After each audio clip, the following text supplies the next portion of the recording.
It's different? No, I just filed that today. What's that? This part. Hey, Maru. Okay. I wanted to misspell her name intentionally, but Okay. it was in the pleading. Let me get my glasses on. Yes, we're ready. Welcome to the Tuesday, May 6, 2014 meeting of the Hot Springs Board of Directors. And tonight, our invocation will be led by Mr. Alan Rosenau, to be followed by the Pledge of Allegiance. Would you please stand with me?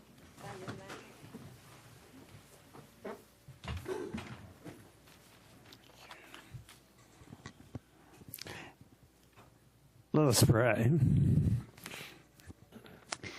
Creator of heaven and earth, we honor you for all those hearts and hands that give honest public service. We pray for all who have gathered here, charged to deliberate and act for our common civic good.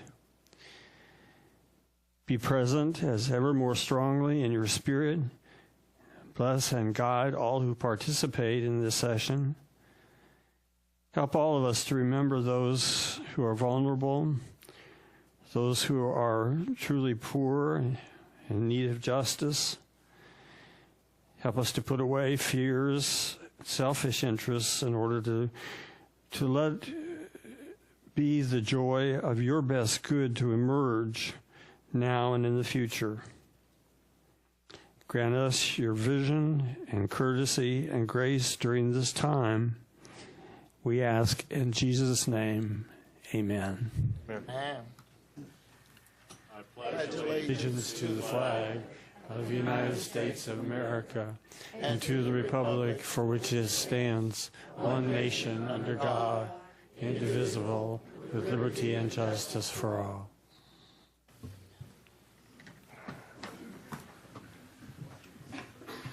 I hereby call this meeting to order. Would you please call the roll? Yes. Davidson. Here. Jones. Here. Clark. Here. McCabe. Here. Garcia. Aye. Here. Foley. Yes. Here. Barney. I am also here. Very good. Thank you. Okay. The first item of business is to approve the agenda. Are there any corrections, additions, deletions, or modifications to the agenda, including items, if any, to be removed from the consent agenda? Yes, ma'am. Madam Mayor, I move to remove item 28 from tonight's agenda and request a work session on this before it is brought back to the agenda. Okay. Okay, I have a motion to remove item number 28, resolution number R1484. Do I need a second to remove that? Yes, I do. Second. Okay. Any discussion on that? Okay. All in favor, please say aye. Aye. Okay. Any opposed? No? Okay. That one will be removed. And we will, do we need to set a date for a work session on that, or let it be known later? Time and place? Can we let it be known after the city manager returns? Yeah, that'd probably be easier. Okay. Then we'll get memos out to when we will have a work session. Thank you. Thank you. Okay. Are there any other corrections, additions, deletions, or modifications? Oh, Madam Mayor, I'm sorry. I'm in La La Land right now. I have something. It's R1482. I'd like to make a motion that, or should I wait? Director Jones, are you making a motion to amend the resolution itself? I think I better That wait needs to till come. it Wait till comes it comes up. Okay, Okay. that's fine. Okay. Any other? Okay. Okay. Now we have removed one. Do we have? Are there any other corrections or additions? Hearing none, would you please call the roll? Yes. Jones. Aye. Clark. Aye. McCabe. Aye. Garcia. Aye. Foley. Aye. Davidson. Aye. Barney. Aye. Okay. And the next item of business is to consider the approval of the minutes of the board meeting regularly held on April 15th, 2014. Move they Are- be approved. Pardon? Move they be approved as Second. written. Okay. There is a motion to approve and a second. Hearing no further discussion. Anyone else have discussion? Okay. Would you please call the roll? Yes. Clark. Aye. McCabe. Aye. Garcia. Aye. Foley. Aye. Davidson. Aye. Jones. Aye. Carney. Aye. Okay. In an effort to afford everyone an equal and orderly opportunity to address the items on tonight's agenda, I want to remind our citizens and our guests that we adhere to a 3-minute limit on your comments. And for your convenience, we will display a clock timer on the monitors above. And out of respect for all of us, I ask that you honor this request. And while members of the board may have questions of the speakers, I ask that any general comments be reserved for the board discussion after all speakers have been heard. And we also ask that all cell phones be silenced during the meeting, and please refrain from any disruptions of the meeting. Should you need to leave prior to the conclusion of the meeting, we ask that you do so quietly. If your issue is taken care of, we still have other business to do, and we ask that you would leave without talking to your neighbor. And thank all of you for being here. We have a full house tonight. Thank you so much. And thank you guys for coming. See you later. And thank you for all that you do for us. We appreciate you. And we appreciate the interest in your city's business, and we thank you, each one, for coming. Their item was removed, so that's, if you're wondering, they're not mad. They're just leaving. Okay. At this time, we have some guests to be recognized. I would like to start with Joanne Mitchell. Is she here? I didn't see. There you are. Okay, I did see you there. And we want you to share with us a little bit about what you do and what's going on at First Step. Madam Mayor and members of the board, thank you for having me here this evening. I am Joanne Mitchell. I'm the Supported Employment Coordinator at First Step. Most of you probably know something about First Step. Our mission is to support and promote independence and integration for all individuals with disabilities, and we serve individuals with developmental disabilities from birth through old age. My part in the mission is helping individuals with disabilities secure employment in the private sector. When we meet someone, we usually like to learn a little bit about them, and we might ask a question, what's your name, what do you do, where do you live? And for all of us, I think, our jobs help us identify who we are. And so the supported employment individual with a disability is given the opportunity to participate in real-life situations by having a real job for real pay. The supported employment program was designed and is funded by the Arkansas Rehabilitation Services, and First Step is a vendor of those services. Our primary goal is to assist employers with their employment needs while we enable individuals with disabilities to become productive and contributing members of our society. It's for all individuals with disabilities who have difficulty obtaining a job, retaining a job in a competitive atmosphere, and doing that on their own. So what we do is we match individuals' interests with their skill and their skills with a job that's available in the community. And we provide job coaches to help train them as they learn the jobs. Our individuals, as they begin to work independently, our job coaching fades gradually so that when we're gone, they're able to do their jobs on their own, but we never stop supporting them in that job. We are there for the long term, as long as the job lasts. And doing whatever we need to do to assist and support them so that that is a sustained, successful employment. Really, that's all I have to tell you about it. I think each of you have a brochure that tells a little bit about the program. I hope that you will remember about First Step when you talk to friends, acquaintances, business owners, encourage them to look into supported employment if they don't know about it already.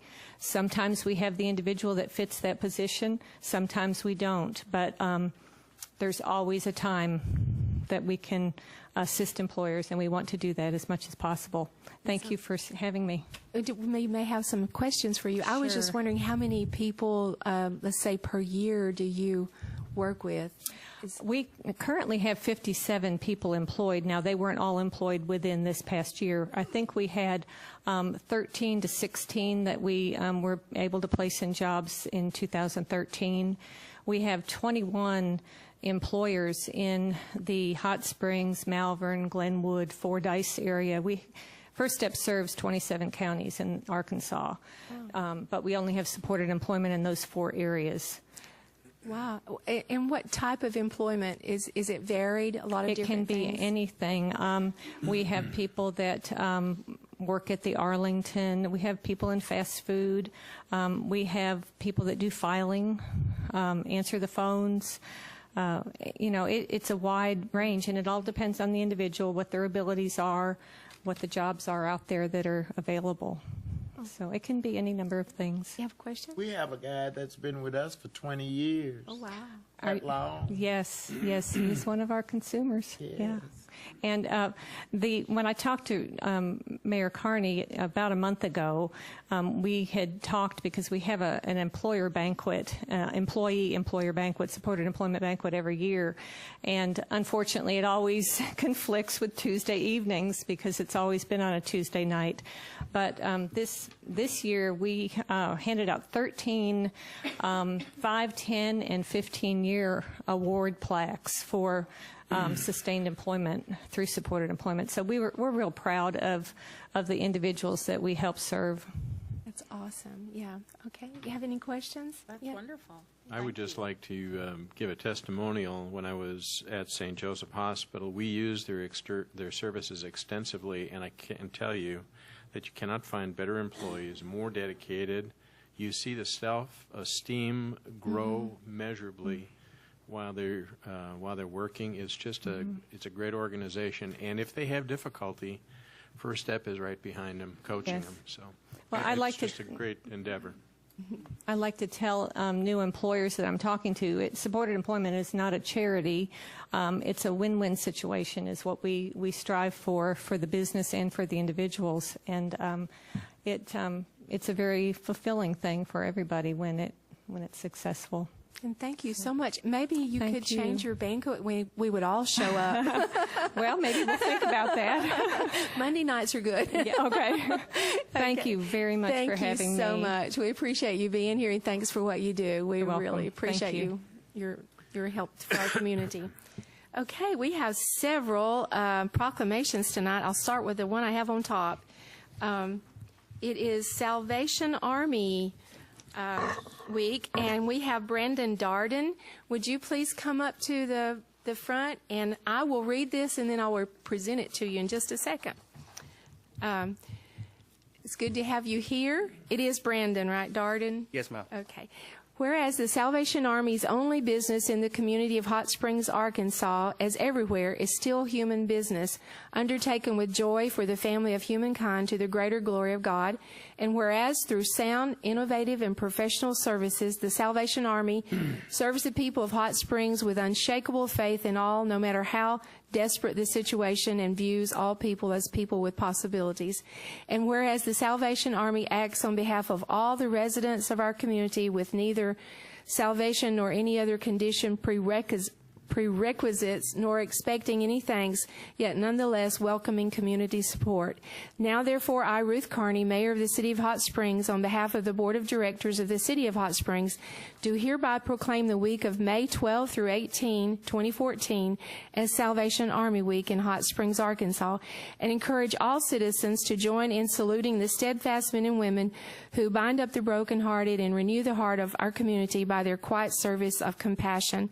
In witness whereof I hereto set my hand and cause the seal of the city to be affixed on the 6th day of May in the year of our Lord 2014. And I would like to ask you, before I get down there, you guys were right on with the tornado that just hit, and you had your mobile canteen. Yes, Is that ma'am. what you want to? Let me present this, and then you tell us what happened. Okay, yes, ma'am.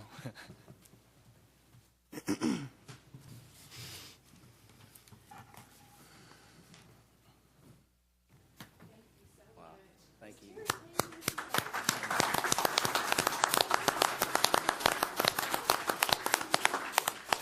Yes, ma'am. Sure. Well, once again, thanks for having me here. I'm Brandon Darden, and Monday, we sent out our mobile canteen, and it was our chairman, Mr. Ron Cooper. He was up there for a week, and he will have a report for us when we come back. So, but what he did tell me was just a little bit that I can tell you is that he served quite a few families and he served quite a few individuals. They had a lot of spiritual care and a prayer.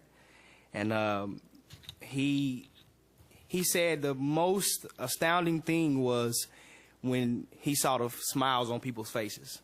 When they seen these mobile canteens out helping them and showing their support and their love.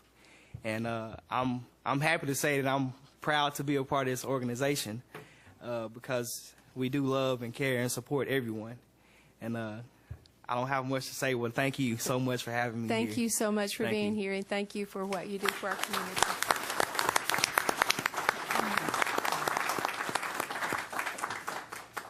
And now we have Police Week.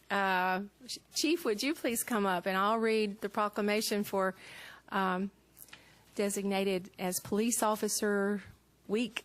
Is it this week? May Next 7th? week. Next week is coming up. Whereas the Congress and President of the United States have designated May 15th as Peace Officers Memorial Day and the week in which May 15th falls as National Police Week.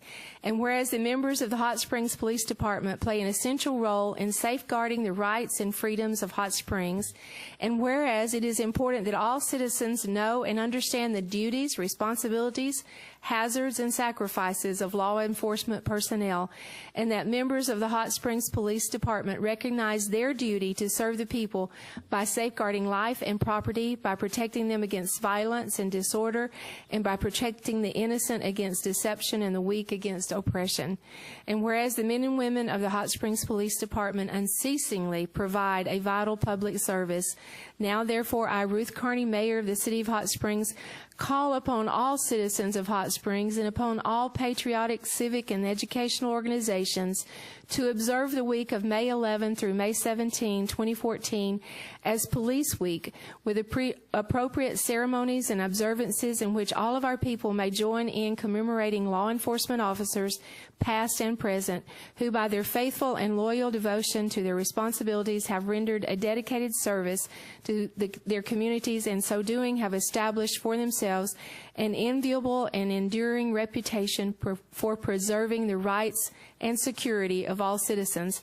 I further call upon all citizens of Hot Springs to observe Thursday, May 15th as Peace Officers Memorial Day in honor of those law enforcement officers who, through their courageous deeds, have made the ultimate sacrifice in service to their community or have become disabled in the performance of duty, and let us recognize and pay respect to the survivors of our fallen heroes. Now, therefore, I, Ruth Carney, Mayor of the City of Hot Springs, on behalf of the Board of Directors of the City of Hot Springs, do proclaim the week of May 11 through 17, 2014 as Police Week in Hot Springs, and in honor and recognition of our municipality law enforcement personnel and the vital contributions they make to the safety and well-being of our citizens. In witness whereof I have hereto set my hand and caused the seal of the city to be affixed on the 6th day of May in the year of our Lord, 2014. Let's give our chief. Yes.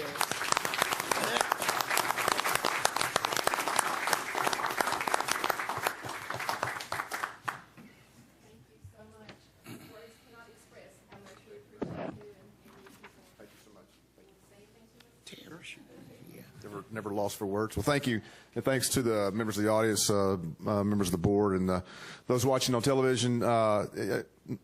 Police Week is certainly sacred for us. Certainly Thursday the 15th, when we in law enforcement honor those who have given their lives in the line of duty. We've in Garland County and Hot Springs alone, in the last 100 years, we've lost nearly 10 police officers in the line of duty. So far in the country this year, as of today, we've lost 38 police officers in the line of duty, 24 of those to gunfire. It's not a safe business, but it's a business that we all do because we love our community, and the city of Hot Springs and the community support that we get is unwavering, and it certainly makes our job much easier. So when you see a cop, hug one and give him a donut. We appreciate that.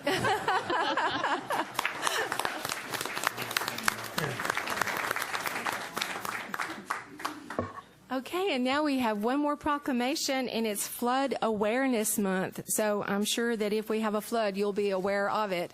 So we want to make this proclamation. And Bill, would you want to just stay right here, and I'll present it to you, and you won't have to walk all the way down there. All right? Okay. Save some energy. Whereas it is anticipated that flooding in communities and areas in all regions of the state will continue to contribute to the destruction of life and property, and hindrance to the health, safety, and welfare of the residents of the state. And whereas in 1968, the United States Congress created the National Flood Insurance Program to mitigate flood damage and protect citizens against potential loss of life and property, thus making affordable flood insurance available to all citizens and communities that participate in this program. And whereas the adoption and enforcement of floodplain management ordinances to reduce future flood risk to new construction in flood hazard areas is a requisite for community entry into the National Flood Insurance Program. And whereas it is recognized that informed public officials and citizenry are better able to follow good land use measures and thus maintain the public safety and protect life and property against the hazards of flooding, whereas information concerning flood awareness is available to the public through the Arkansas Natural Resource Commission, the Arkansas Floodplain Management Association, and the Arkansas Department of Emergency Management, the City of Hot Springs, and other organizations. Now, therefore, I, Ruth Carney, Mayor of the City of the Hot Springs, on behalf of the Board of Directors of the City, do hereby proclaim the month of May 2014 as Flood Awareness Month in Hot Springs, Arkansas, and encourage all citizens to become educated about how these potentially destructive flood events may affect you. In witness whereof, I have hereto set my hand and caused the seal of the city to be affixed on this 6th day of May in the year of our Lord, 2014. And I do hereby present. Thank you. Mayor, I would like to say that I'll accept this on behalf. We do have 3 certified stormwater managers, floodplain managers with the city. Denny McFade, our Public Works Director, Max Sestilli, our stormwater manager, and Pat Watson with our engineering department. They are all certified floodplain managers, and we're fortunate to have 3 in the city. Yeah, that's good. Yeah. Okay. Did I skip anyone? Okay. And now it is time for our city manager's report, and our city manager, Mr. Watkins, is in Washington, D.C. I'm not sure if he's having fun or not, but he's there. And he's there with a group of people from the Chamber of Commerce that went, and I think, how many people went? Do you know? I think there were about 7 or 8 in the delegation. 7 or 8 people went on the delegation to Washington, and we are so privileged to have Bill Burrow filling in as our deputy city manager. Thank you for being here. Thank you, Mayor, members of the board, and those viewing and here in the audience. Would like to give some accolades to our sanitation department, Margie Hillestad and her staff. This past weekend, the 26th, and on the weekend of the 26th and 27th, they held their spring fling, the citywide cleanup, and this crew of her employees, they collected 197 tons of debris in that one weekend. Wow. They had over 700 man-hours of employees and countless hours of volunteers that were helping to recycle some of the metal at these locations. This is a community effort. Garland County also participated in that spring fling, and it's also part of Hot Spring County, who also held an event.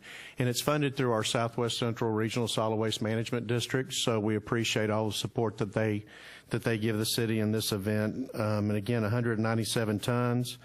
The largest collection this year was in District 4 with 48 tons collected. Largest site was the Hot Springs Airport with 36 tons, and Lakeside had 26, and Hot Springs High with 23. So we had a lot of tons collected in every district. So we appreciate our citizens for taking the time to utilize this event and clean up areas of the city and bring that debris to one of those locations. Next, we had Arbor Day, was held on April the 25th, and Jean Wallace and her staff out at Energy Park with the coordination of the Beautification Commission, Ouachita Job Corps. They had over 500 children at that event, had 8 educational booths, and had a tree planting ceremony. So that was a very successful event, and we appreciate all they did there and everything that the kids got to do on that day. I know it was a fun time, so we appreciate that. Next, Household Hazardous Waste is an event that will be taking place. It's become an annual event, actually happens 2 times a year. This particular event will be from 8 to 1 at the Garland County Fairgrounds on May the 10th. So if you have some household hazardous waste, and I always had questions, what is household hazardous waste? And the easiest definitions that anything you'll find under your kitchen sink. So if you have some of those products, old paints, tires, things of that nature, please take them out to the Garland County Fairgrounds, 8 to 1. On May the 10th, and that is for residential quantities only.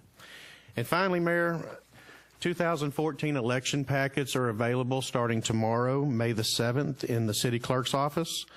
We have several positions coming open for our board of directors, and any citizens that are interested in serving are welcome to pick up a packet beginning tomorrow in the city clerk's office.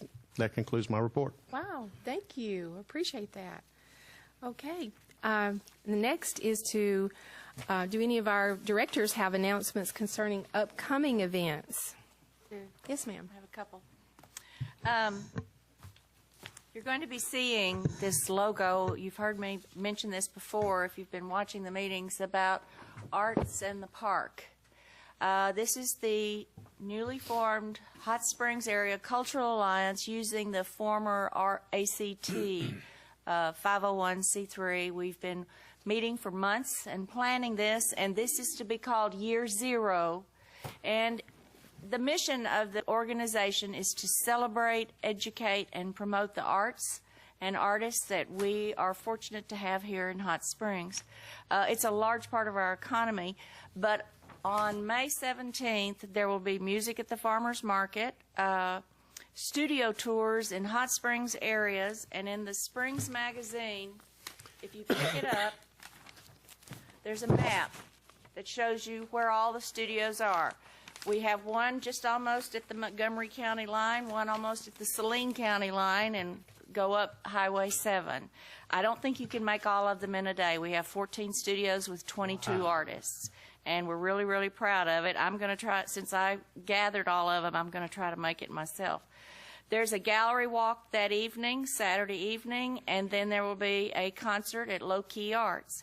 On Sunday, the following day, at our pavilion at the Farmers Market and Artisans, the Farmers and Artisans Market, there from 1 to 3:30 there will be plein air painting, and that's where the artists paint out and paint what they see in front of them during the day at the Farmers Market in Greenway, and then there will be a concert in the pavilion. Also, if you'd like to learn more about the sculptures that we have that have been picked and selected by our Arts Advisory Committee, the city's Arts Advisory Committee, there will be a sculpture tour at 2:30 with a docent, so they can take you around. Also, there are plans in the works right now. The Park Avenue Merchants Association and the businesses in the area plan to have a monthly festival. They're organizing it now on the second Saturdays of each month for arts, events, food, a variety of music, etc. You know, it's in the 100 to 900 blocks of Park Avenue, and we have some really good restaurants up there if you haven't tried them. And presently that plan is for them to meet on the second Saturdays, and you can watch for it in the Springs magazine and in the newspaper, also on social media. Thank you. Thank you. Upcoming events? I'll wait till later. I forgot something. Uh-oh. Is it an upcoming event? Yes. You sure you want to wait? May I tell it later? You may. Okay. Or telling is the upcoming event. Oh. She's telling us, right? Okay. Yes, ma'am. Lance, did you want to share about the upcoming, or have people that might be interested in the Brownfield workshop you've scheduled for June Yeah. 5th? Yes, absolutely. Thank you, Karen. The city was selected to host the EPA Brownfields workshop, and what that will be, the title is Funding Economic Revitalization Through Brownfields, and it's a pretty timely topic for what the city is currently facing and undergoing. It'll be June the 5th at the Hot Springs Convention Center. We'll have representatives from ADEQ, which is our state regulatory agency, EPA. We'll also have the SBA gentleman with West Central Planning. We'll also have a representative from Arkansas Capital Corp to discuss some of the various financing mechanisms as well. It is from 9:30 to approximately 3 p.m. on June the 5th. Great. And it's free. Yes, free You can workship. Register online? Yes. What do you pull up? If you can go to the city clerk's webpage, there's a link there that'll send you to the registration page there. Okay. Thank you. Thank you. Any other announcements? Yes, Early sir. voting has started. I beg your pardon. Yes. Go ahead. Yeah, I have a couple announcements. Project Hope is sponsoring an education program on May 9th from 1 to 4 p.m. That's this Friday from 1 to 4. The program's entitled Community Mobilization on Suicide Prevention. The trainer will be Shelby Rowe, intentional injury project analyst with the Injury Prevention Center of Arkansas Children's Hospital. The session will invite interested community members to become more aware of suicide prevention opportunities within our community, and the attendees will appreciate the steps taught in Safe Talk suicide alertness training that can be used to help prevent suicide. This education program will be conducted at the Community Counseling Center. You can call the Garland County Health Department for registration. There's only 40 slots available, so it'll be a relatively small group, but I understand it'll be quite intense. So it'll be 624-3394 for those of you who have an interest in this. Suicide is one of those community health needs identified areas where we never really understand it until after the event, and then we put all the pieces together and kind of see what they were struggling with, whether it's a child or an adult. And, we need to get on the front side of this, and the more people who are trained and have the ability to, intervene or make referrals, the better it is for the whole community. So a lot of people suffer, obviously, when suicide, because it's the victim and all those people they leave behind. So if this is an area of interest, or because we have so many people who have the ability to touch these individuals, and whether it be schools, churches, friends, coworkers, see if your schedule provides for that. On a different note, on Memorial Day, May 26th, Monday, May 26th, there'll be another running of Do for the Parks, and it's a duathlon, 2-mile run, 12-mile bike, 2-mile run.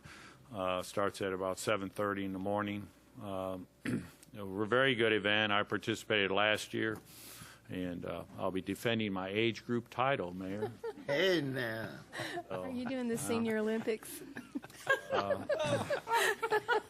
Thank you, Mayor.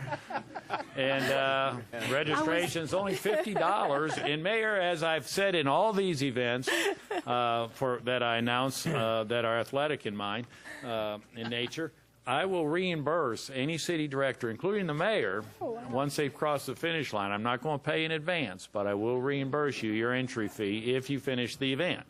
So again, it's a great event. I participated last year for the first time, and it's a fun event. There's serious athletes, and there are people who are fun athletes, and you can be very humbled. I had a really nice racing bike. I was going along real good, and a bike passed me on the home stretch, and the bike never ended. And I looked, normally there's a front tire, a rider, and a rear tire, and this time the bike didn't end, and I looked over and it was a bike built for two. I was being passed by a bike built for two with a daddy and about an 8-year-old girl on the back end, and I almost pulled off and walked home. But it's a great event. And again, for cycling, last meeting or two I made a comment about, share the road. Mm-hmm. And it was interesting, about a week after that, I'm not saying it had anything to do with my announcement, but we had a motorist following some cyclists going up over West Mountain, and he passed them, thought he gave them plenty of room, and moved in a little too quick. Mm-hmm. And so he really didn't clear. Whenever we pass a vehicle, we always want to make sure we clear them, and maybe there wasn't some sight. Maybe he didn't see them in the side mirror, the rear mirror, but the cyclist had to kind of slam on their brakes in order not to be right in his back bumper.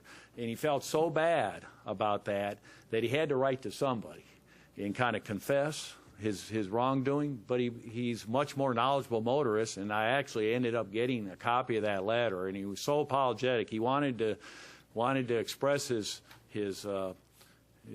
for asking for forgiveness, and I know that we'll never have a problem with that motorist again, because he's a much better driver today, watching out for cyclists. So again, be careful, because a cyclist is never going to win a battle against a vehicle. So thank you very much. Thank you. Okay. Anybody else with an upcoming event? Okay.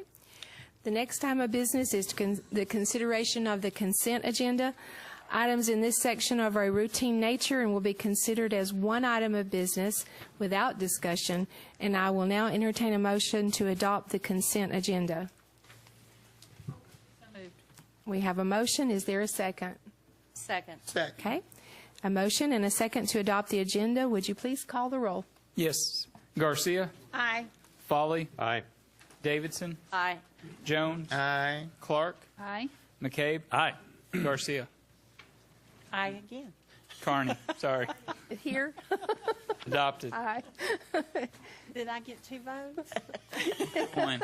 You can only vote once. Speaking of voting, I think Randy tried to tell us that voting started today, right? Is that what you started to say? Yesterday. Yes. So go early vote. Early voting. Okay. The next item of business is did I skip something? Was that it on the bottom of the page? Okay. Mm-hmm. All right. Now we have new business. The next item of business is to consider resolution number R1482. Council, would you please read the resolution by title? Resolution R1482, a resolution to significantly amend resolutions number 7525, 7771, 7923, 8014, 8081, 8232, and 8399 to Community Development Block Grant, fiscal years 2011, 2012, 2013 annual action plans, and as amended to reallocate $416,879.54 to eligible projects. That concludes your reading. If you now entertain a motion, a second to adopt and have discussion, if any. Okay. Do I have a motion to adopt? Second. Is there did I have the first? Moved. Okay. Oh, you did. Okay. Yes. First and a second. Is there any discussion? That would be Ms. Selman. Thank you, Mayor. Good evening. This is a request for approval of a significant amendment to a number of previous annual action plans to reallocate in excess of $400,000 to city projects. So what I'd like to do is take a minute to talk about what the grant is, and then how we got to where we are, and then to talk about where it is your advisory committee is recommending that you go. The grant is a grant, a gift, if you will, with strings. It's from the federal government, from the Department of Housing and Urban Development, and Hot Springs is what's called an entitlement community. That means that the city has met a number of threshold characteristics and every year gets some money through this program. The grant changes from year to year in the amount of money that's available and it can be used to carry out a wide range of community development activities that are directed toward neighborhood revitalization, economic development, and improved community facilities and services. Well, we said it was a gift, and we said there were some strings, so let's talk a little bit about those. Entitlement communities develop their own programs and funding priorities in consultation with local residents before they make their final decisions. That consultation with local residents helps to form a plan that the city uses for 5 years called the Consolidated Plan.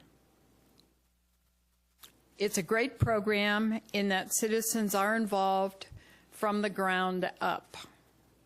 We're now at a point where we will be implementing that consolidated plan that the citizens helped put together. There is an advisory committee, a formal citizen participation body that's appointed by you, the board of directors, and that board helps to assure that the applications that are received meet at least one national objective. These are the strings. They have to benefit low and moderate income persons, or aid in the prevention or elimination of slums and blight, or meet certain community development needs that have a particular urgency. Eligible activities are real property acquisition, residential and non-residential property rehabilitation, public facilities and improvements such as water and sewers, streets, neighborhood centers, public services, clearance of problem properties, homeownership assistance, assisting for-profit businesses with economic development activities, and finally can cover the costs of administering the grant. We adopted, you did, in the fall, a new consolidated plan. In the fall also, we had a projected amount that we thought that would be coming forward. We got a little bit more than that, and that is item 27. We're not going to talk about that money right now. The money that we have now is available right now, and time is of the essence. As you look at the applications that will come forward, this money needs to be spent. These are funds that became available in 2011, 2012, and 2013, and for a variety of reasons remain unallocated at this time. HUD's point of view is that if they give us money based on need, that if we're not spending the money, maybe we don't need it. So we need to get this money spent. The direction that came from the board at the joint meeting that you had with your advisory committee a couple of weeks back, maybe 3 now, was to look at projects that were shovel ready, and that means they are ready to go right now. At that meeting, you talked about expectations.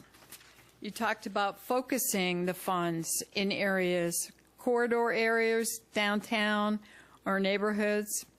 You talked about projects being ready to go and able to be completed in 2014. You talked about visibility and using these funds as a way to demonstrate the city's commitment to solving problems in its low and moderate income areas. Taking advantage of other activities or investment that may be available. Emphasizing code compliance for health and safety. Setting the stage for future activities or investments, and expanding options for people who wish to live in eligible neighborhoods or who in fact do live there now. The board makes the final decision to approve the eligible activities. Your advisory committee has looked at the applications. There were approximately $1.8 million of requests that came in. We had about $417,000 available. And so the need heavily outweighed the resources available. We heavily advertised the availability of the funds, what the requirements were. And when the advisory committee held their public meeting on April 17th, and then continuing it to April 22nd, all of the applicants who took time to put together these great projects were there to present what they thought needed to be done and would be a great way to use this money. So these projects were put together in partnership with the city. Some of the projects were proposed by neighborhood groups, some from local nonprofits, some were put together with the assistance of city staff.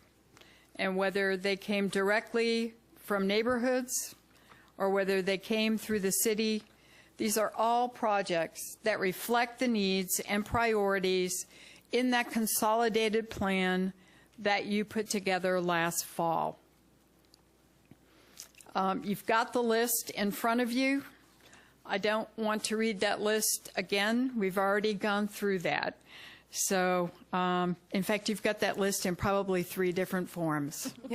What I do want to remind you is that because of the complexity of doing an application cycle like this, and because we had more projects and more needs than there is money available to fund, we have, with your advisory committee, put together something that is a little bit different. We have recommended, again, through your advisory committee, certain projects that they would like to see funded. In order to make this as efficient as possible and to get as many projects funded as quickly as we can, they prioritized all of the remaining projects, the ones that did not get in above the line. So this is a little confusing. We haven't done this in the past. But the projects above the line in the resolution in Section 1 are the projects that the Community Development Advisory Committee is saying to you deserve to be funded at this time. But then there's another section in Section 2 that is that prioritized list of projects that didn't quite make it. And that prioritized list can be used as a shopping list should a project in Section 1 come in under budget, be found ineligible, or we find that it is not feasible for that project to be done in 2014. Remember, time is of the essence here. So the recommendation to you from your advisory committee is to approve a resolution to significantly amend resolution numbers 7525, 7771, 7923, 8014, 8081, 8232, and 8399, and I'm sure you remember them all. The Community Development Block Grant Fiscal Year 2011, 2012, and 2013 Annual Action Plans as amended, reallocating $416,879.54 to eligible projects. And I'll be happy to answer any questions. That concludes my presentation. Okay. We'll save our questions until we have all these people that have signed up, and then we'll bring you back. Mark Toth.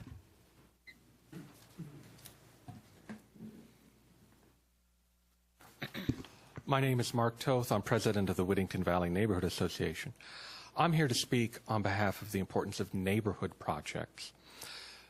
There's been a lot of focus on downtown of late, but downtown is not just the commercial buildings right across from Bathhouse Row.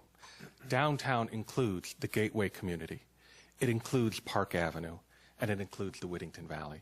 Those are residential neighborhoods, low and moderate income a large low and moderate income population, where projects such as sidewalks, parks, drainage affect daily lives. These are sidewalks that people travel to get to bus stops, to get the kids to the bus stops.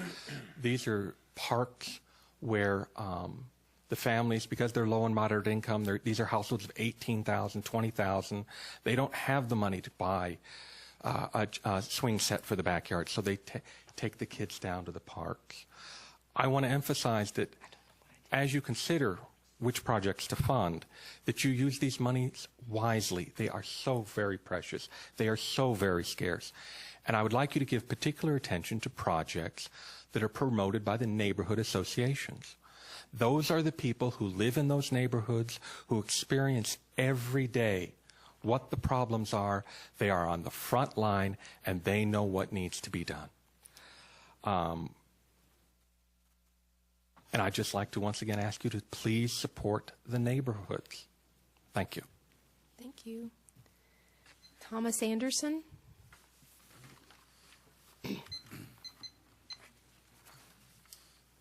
I'm Thomas Anderson, address 215 Palmetto, Hot Springs, Arkansas. After listening to Mark, I would support Resolution 1482. Thank you. That was easy. Thank you. All right. Verna Linder.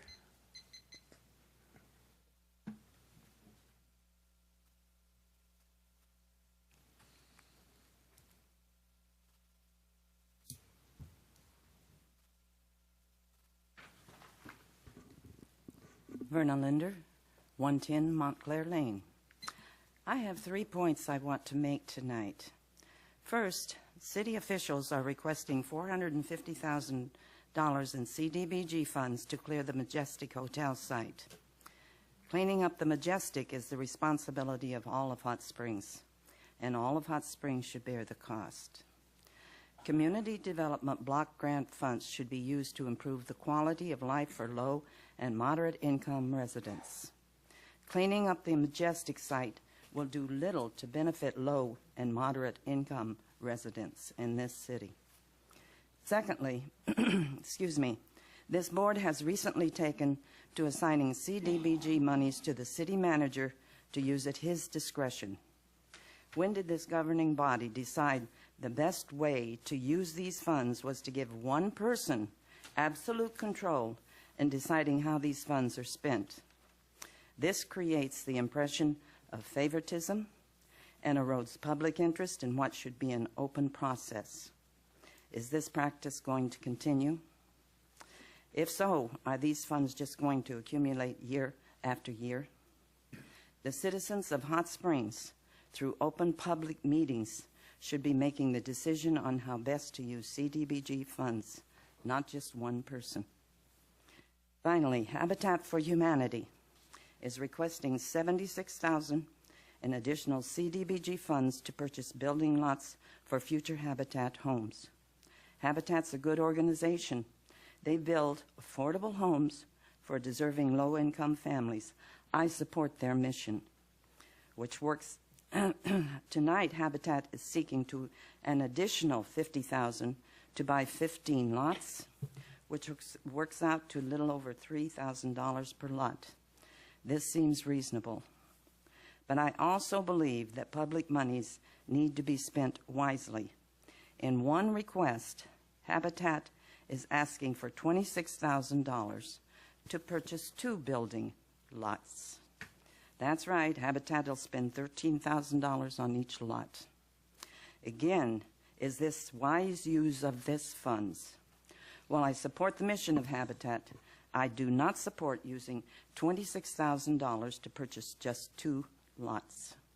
Tonight, you, the Hot Springs Board of Directors, will make decisions that will affect many people in this city. I hope and trust that you decide to spend CDBG funds wisely. Thank you. Thank you. Nicole Good.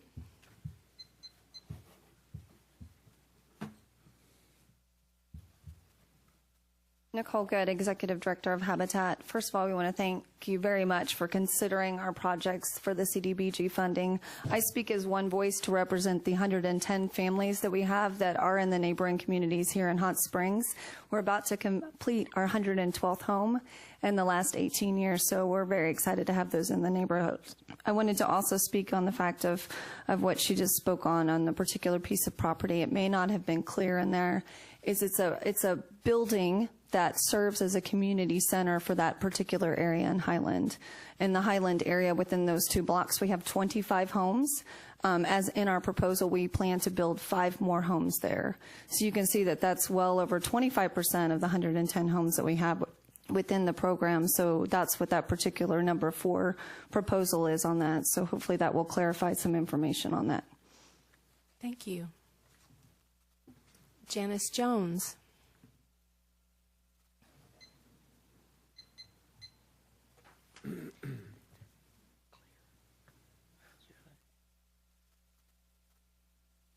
I'm Janice Jones. I live at 113 Kearney Street in Hot Springs. Several residents who wish to come tonight were unable to do so. They have mobility issues. Also, our intra-city transit does not run this late at night.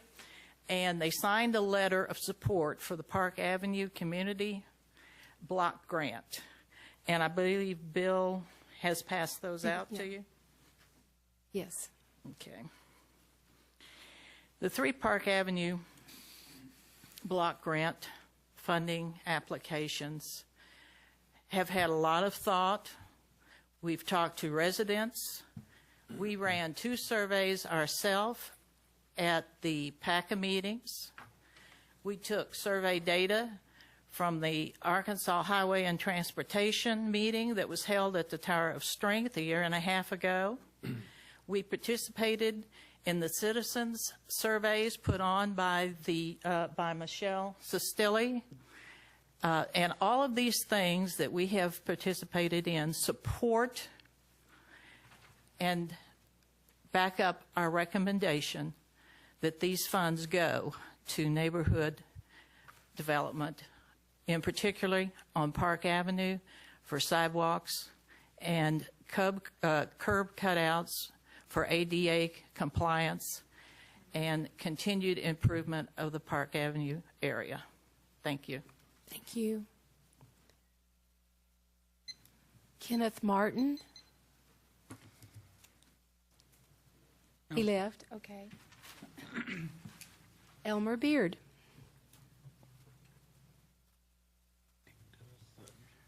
I'm Elmer Beard, 202 Henry Street, where I live and also have a business there, professional writing. I am interested in the neighborhood. I'm interested in complete entire city of Hot Springs, but I do request, much like Thomas Anderson, that we support 1482. It is very serious, and with the time that I have left, I'll be praying for you to support it. Thank you. There's a few other things I'd like to add to your list. And Jean Lacyfield.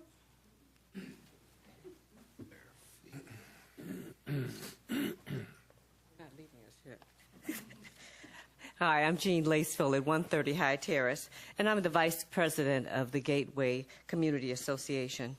Good evening, Mayor and City Directors and staff. You know, as it relates to Community Development Block Grant funding, we're in an environment where the need is greater than the funds that are available. And because of that, the members, the residents, and the business partners within the Gateway community have worked really hard at supporting providing a safe pedestrian walkway within that Gateway community. I know some of you wouldn't believe that there are no sidewalks on one street where we've looked at, there's a pathway of footprints going down Crescent to Grant in this particular city that's close to downtown. So our residents are in support of installing sidewalks, crosswalks, and ADA ramps. And in our neighborhood, this will be a jump start to really keep the residents engaged in providing that vital, vibrant community that we're all working toward. And I am encouraged that you guys will approve these CDB fundings for that reason. Thank you. Thank you. And John Seelig.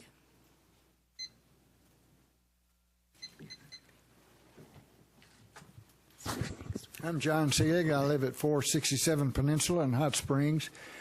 Madam Mayor and members of the board, I just wanted to commend the city and the staff for the last 18 years of the cooperation and the teamwork that we have had with the city to help fulfill your mission of providing affordable housing for people of low income and helping us with our ministry to do that.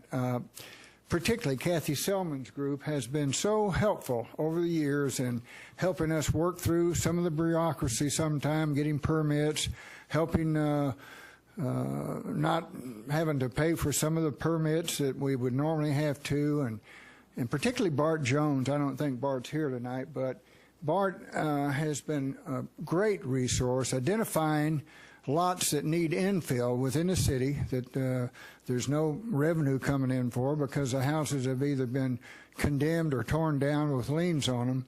And we've been able to put those lots back in play where the city can get sewer and water and the utility companies and provide good housing for low-income families. And Bart has identified those lots to us over the years and continues to. And I just wanted to compliment Kathy and her staff and the city board for the cooperation and teamwork we've had over the years. Thank you. Thank you. Okay, that's all we had signed up. Now, should we have Kathy come back up and stand there so we can ask you questions? Okay, directors, do you have questions or comments? I have one. Yes.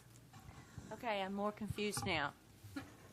On number 16, it's a habitat request. The Highland Church Project, Acquisition Forest Hill, Block 26.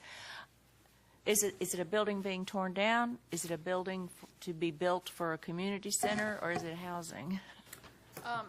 It's complicated, and I think Ms. Good is probably in the best position to give you the Was it not laid out in the application? It is, Okay. but we have distilled it down to something about this long.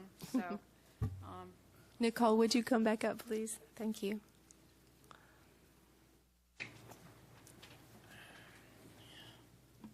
Suzanne, this piece of property is owned by the Church of the Open Door, and they also own some parcels of land across the street. The price that we're asking for is all those parcels of land to be purchased. If the building is suitable, we would love to continue it on. It is currently right now, it works as a community center very much so like the Webb Center that's in the Gateway community. But that right now is tied to the 3 parcels of land, including that land too as well. We're not sure. It's up to the church of what they decide to do with those parcels of land.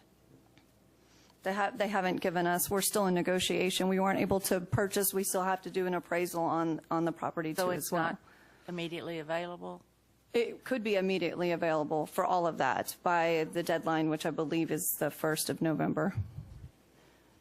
I think these monies have to be spent right away. She said they have to be shovel ready. That's my understanding, right?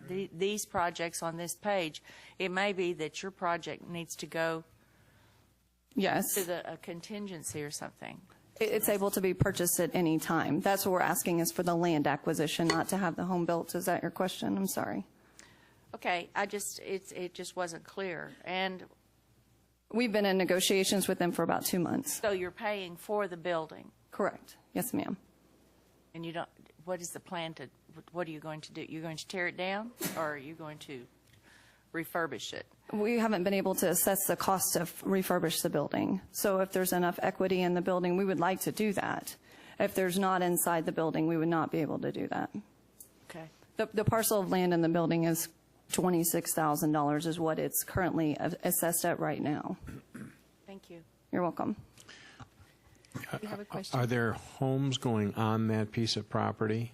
There could be homes, yes, going on that piece of property. No, I mean, what is the intention of Habitat? Is it to acquire the parcel of property which happens to include a building for a potential community center plus homes, or what? That's our intent, is to do both. And how many homes can you build on that We can lot? build 3 homes on that particular parcel that's included in there. Thank and then have the building 2 as well, Thanks. if that clarifies. I'm confused as usual. No, you're okay. You will not be ready by November? We will, yes. You'll be ready, but you're not ready now. She needs the money to Well- be ready Right, now. I need the money to be able to buy it. Yes, ma'am. Director Jones, I'll try to clarify that, subject to Kathy correcting me, but the subrecipient in this instance is Habitat for Humanity.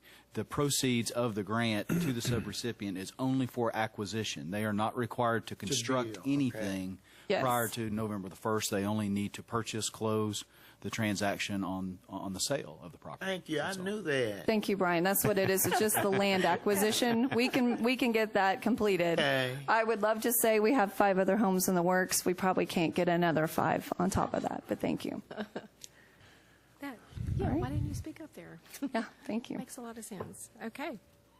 Any Madam other Mayor, if I questions? could just make a comment, I don't think I have ever seen as many people in our community involved in the political process of working with the city to better this community as we have with this. And it starts, as Mr. Seelig said, with the planning department, who has engaged the community with surveys and meetings that has explained what these uses are for. I'm just tickled pink that we have had so many people involved in this process, and I especially want to thank the committee who went through these recommendations. I know that that's got to be a labor of love to be able to say you get the money and you don't, or at least that's our recommendation. So for all of them, I want to express my appreciation. And guess what? We do this every year. That's democracy working at its best. That's great. Yeah. Okay. Any other discussion by the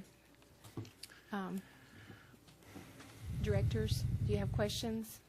I have a question. I'm just trying to, so if we approve this entire thing, that's $416,467, correct?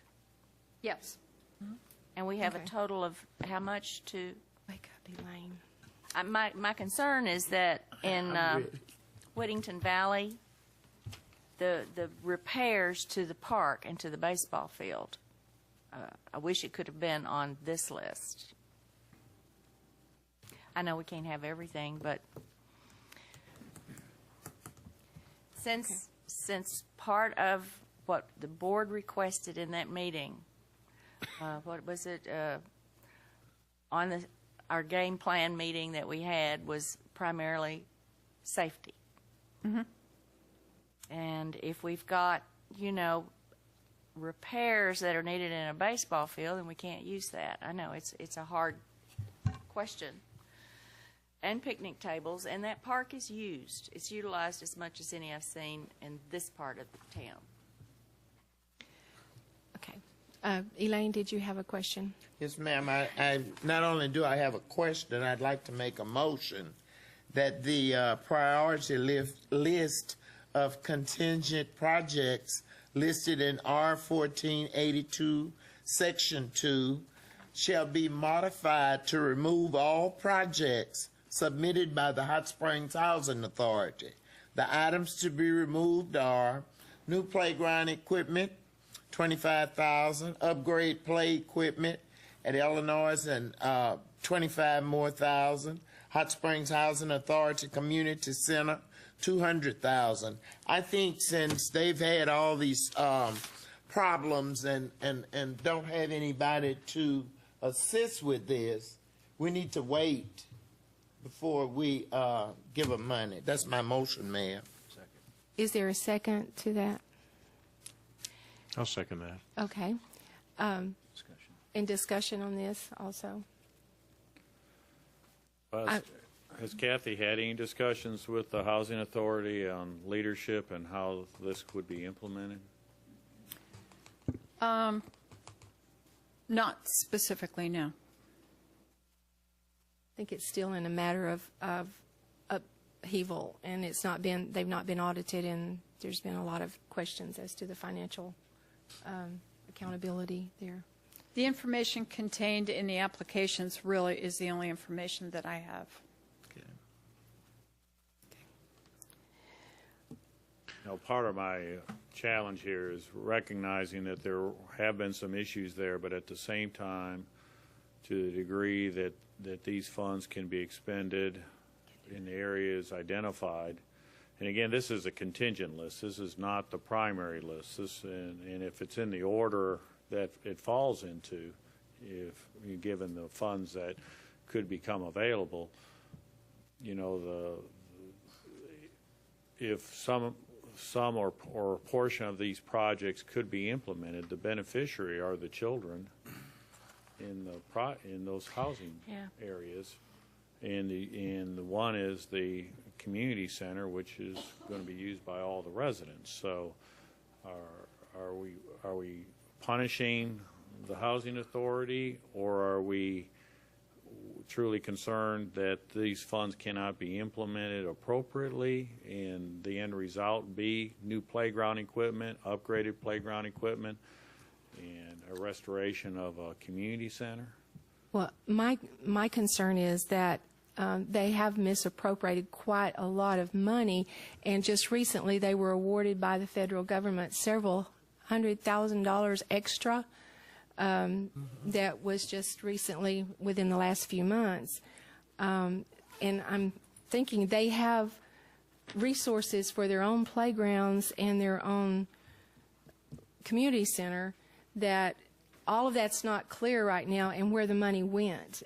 So I think from my, also with Elaine over here. I've got it right here. I'm thinking that there's just so much going on there that we should pull that.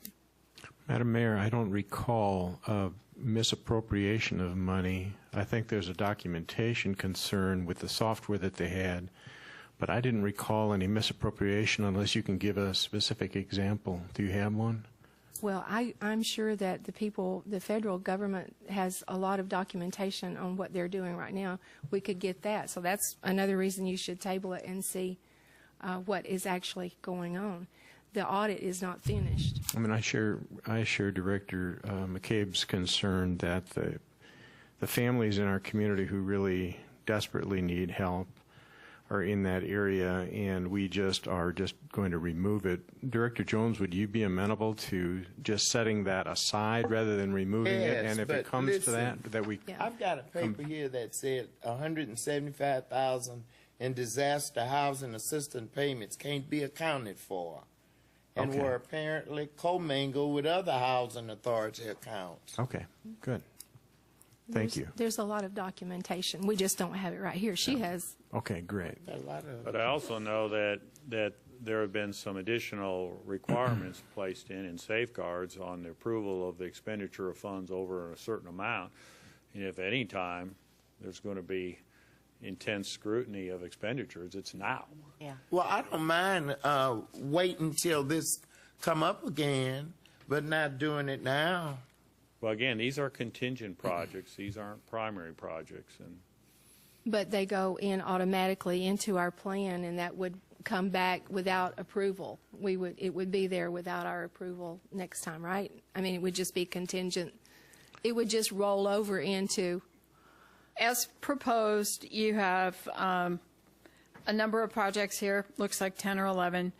And I do want to emphasize the written agreement and eligibility standards that must be met by any project that is funded. They individually must qualify.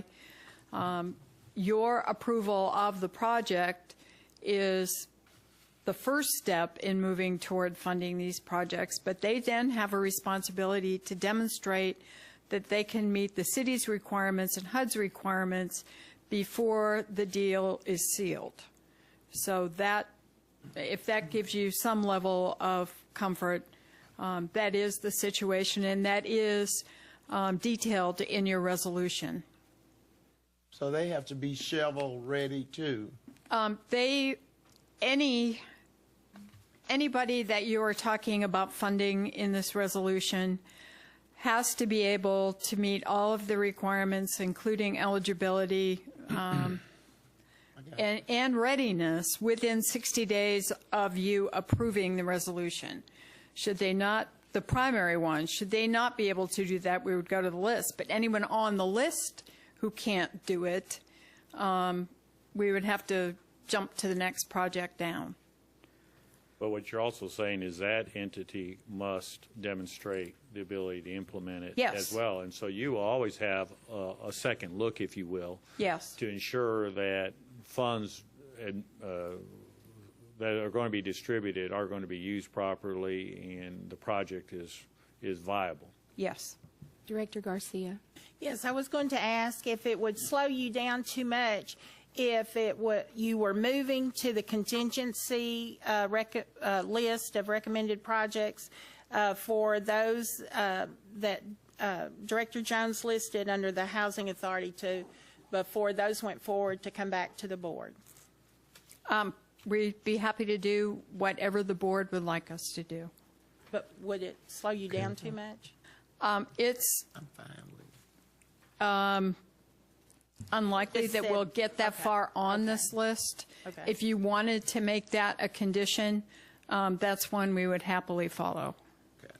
What would happen if we just removed the contingency list and went with that like we normally do with you bringing it and us approving each one? I mean, before we've done that, like last year, when you had maybe something that didn't go through and then you said this one will and can we consider this one? It would just be more like the next one down we would approve. How would that go? You will not get this money spent. If something drops off your primary list, this money will not be spent by the end of October if On we the have to do this contingency? again. Oh, on the primary. We have to come back Yeah. to fund anything that is a non-primary listed item on your resolution. It is highly unlikely that we will meet the spending requirement with HUD. Okay. So you need the contingency list to just We all make need it. the contingency list. Okay. Yes. Kathy, looks like these are the bottom three, right? No. They're the last No. three? No, they're pretty up One at the is- top. 728? One is number 4 on the contingency list. Okay. And then 6 and 7. 2 down from that. And the In one the- following that. You mean in the fourth place? Oh, that's what you mean. 28B? Is that what you're Yes, saying? yes. Okay. That's the order number. Okay, sorry. Thank you. Yes, sir. Madam Mayor, I was wondering if Director Jones would be comfortable amending her motion to Director Foley, you'll have to vote on the motion That's that's at on the hand. floor now. Okay. You can't amend a motion to amend. She has a motion to amend. Oh, her motion was to amend. Yes. Okay, I beg your Hers was pardon. Okay. to amend by Right. removing those. Mm-hmm. Thank you. Okay. Any other discussion? Okay, hearing none, would you please call the roll? It's the motion to amend. Davidson, Aye. Jones, Aye. Clark, No. McCabe, No. Garcia, No. Foley, No. Carney. Aye. Motion to amend fails. Okay. Okay. Original motion still on the floor, which is the approval of this resolution as presented. 1482 as presented. Can there be another motion Absolutely. to amend? Yes. And I Move would to amend those 3 items of the Housing Authority before they go forward to come back to the board for additional approval. Second. Okay. We have a motion and a second. Is there any discussion on having these items come back for approval before implemented? Any other discussion? Okay. Would you please call the roll? Yes. Jones, Aye. Clark, Aye. McCabe, Aye. Garcia, Aye. Foley, Aye. Davidson, Aye. Carney. Aye. Okay, it is approved as amended, so to state that, No. no, Mayor, that the amendment is approved, okay? Yes. And to state that what we've just done before we go on, would you please clarify in your legal term? Any allocation that is payable to the Housing Authority, which has been identified as items 28B, 28A, and 27, must come back to the board for approval prior to any allocation. Okay. All right. And do we have any other discussion on the proposal? I guess a point of clarification. I know that we're working off of seems like half a dozen lists here. The resolution itself doesn't have those listed in that with those. Yeah, it does. The resolution amends Section 2, or the amendment would amend Section 2 of the resolution to provide for a approval of the board prior to any allocation of new playground equipment installation on Spring Street, $25,000. Upgrade play equipment at Illinois Street Housing Authority Playground, $25,000. Hot Springs Housing Authority Community Center Restoration, 800 Spring, $200,000. Correct. I mean, I'm looking at our board packet on page 141. Correct. And on 141, there was no other. This was Section 2, wasn't it? Section 2, but they weren't enumerated under Section 2. Oh, They I were see. just listed in order of priority. So And- we identified those under Section 2 and identified those under your worksheet, which had identifying And clerical assignments. And I was just from a statement made that I don't know how you feel about this, but the part that said the city manager is authorized to execute and file for action plan. Do you feel like that should come before us before he does that? Is that saying that we don't have? That's what we're doing right here, right now. That's what you're authorizing. I know that's what we're authorizing. I'm wondering if we should amend it to say that whatever he does would come back before, instead of just something. This is the amended plan that he's just going to put a stamp on it and send it off, basically. I'm talking about the money that we're giving him. The That's discretionary. under discretionary fund, where he can just decide on his own That's what on to the do next. with it. That's on the next agenda item. That's That's not the next that's one. not part Okay, of gotcha. 1482. I have too many papers. Yeah. And they're all stacked up. Yeah. Okay. All right. That's the next agenda item. Okay. Let's. I have one comment. Yes. And I don't want this to be taken negatively, but if you look at all the pages that we have, that every applicant, with the exception of 2, are not 501c3s. Only the City of Hot Springs and Habitat for Humanity have the ability to go after foundation grants, whereas the community associations do not. And Park Avenue Community Association has looked into it for a long time to see if they should get a 501c3 if they can, but because they are recognized by the Secretary of State as an association, that limits their grant-making abilities. You know, they could go after the city grants, et cetera.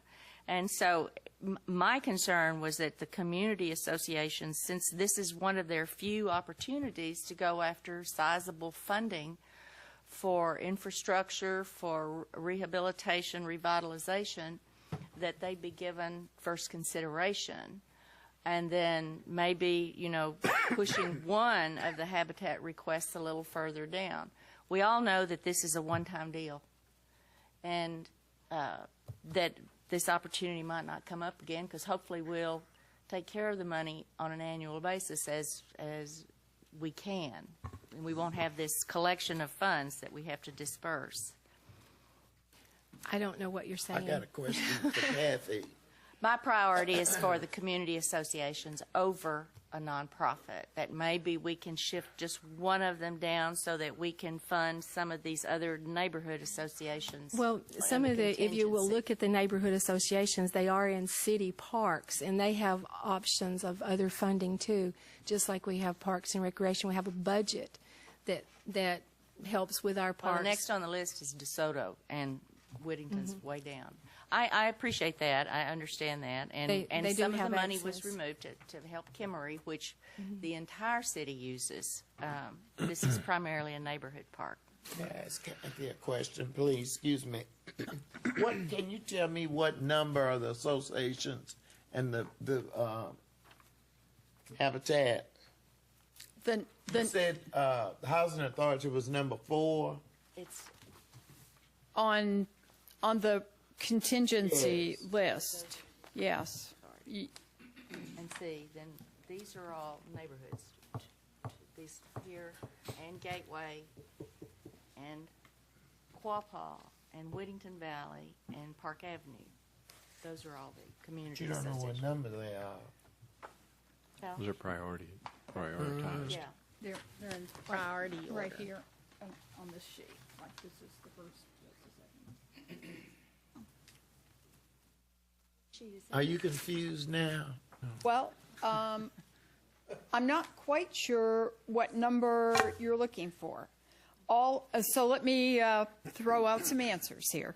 All of the projects in Section 1 of the resolution are equally recommended for primary funding. They're not ranked. They are not ranked. Okay, that's what I want. Okay.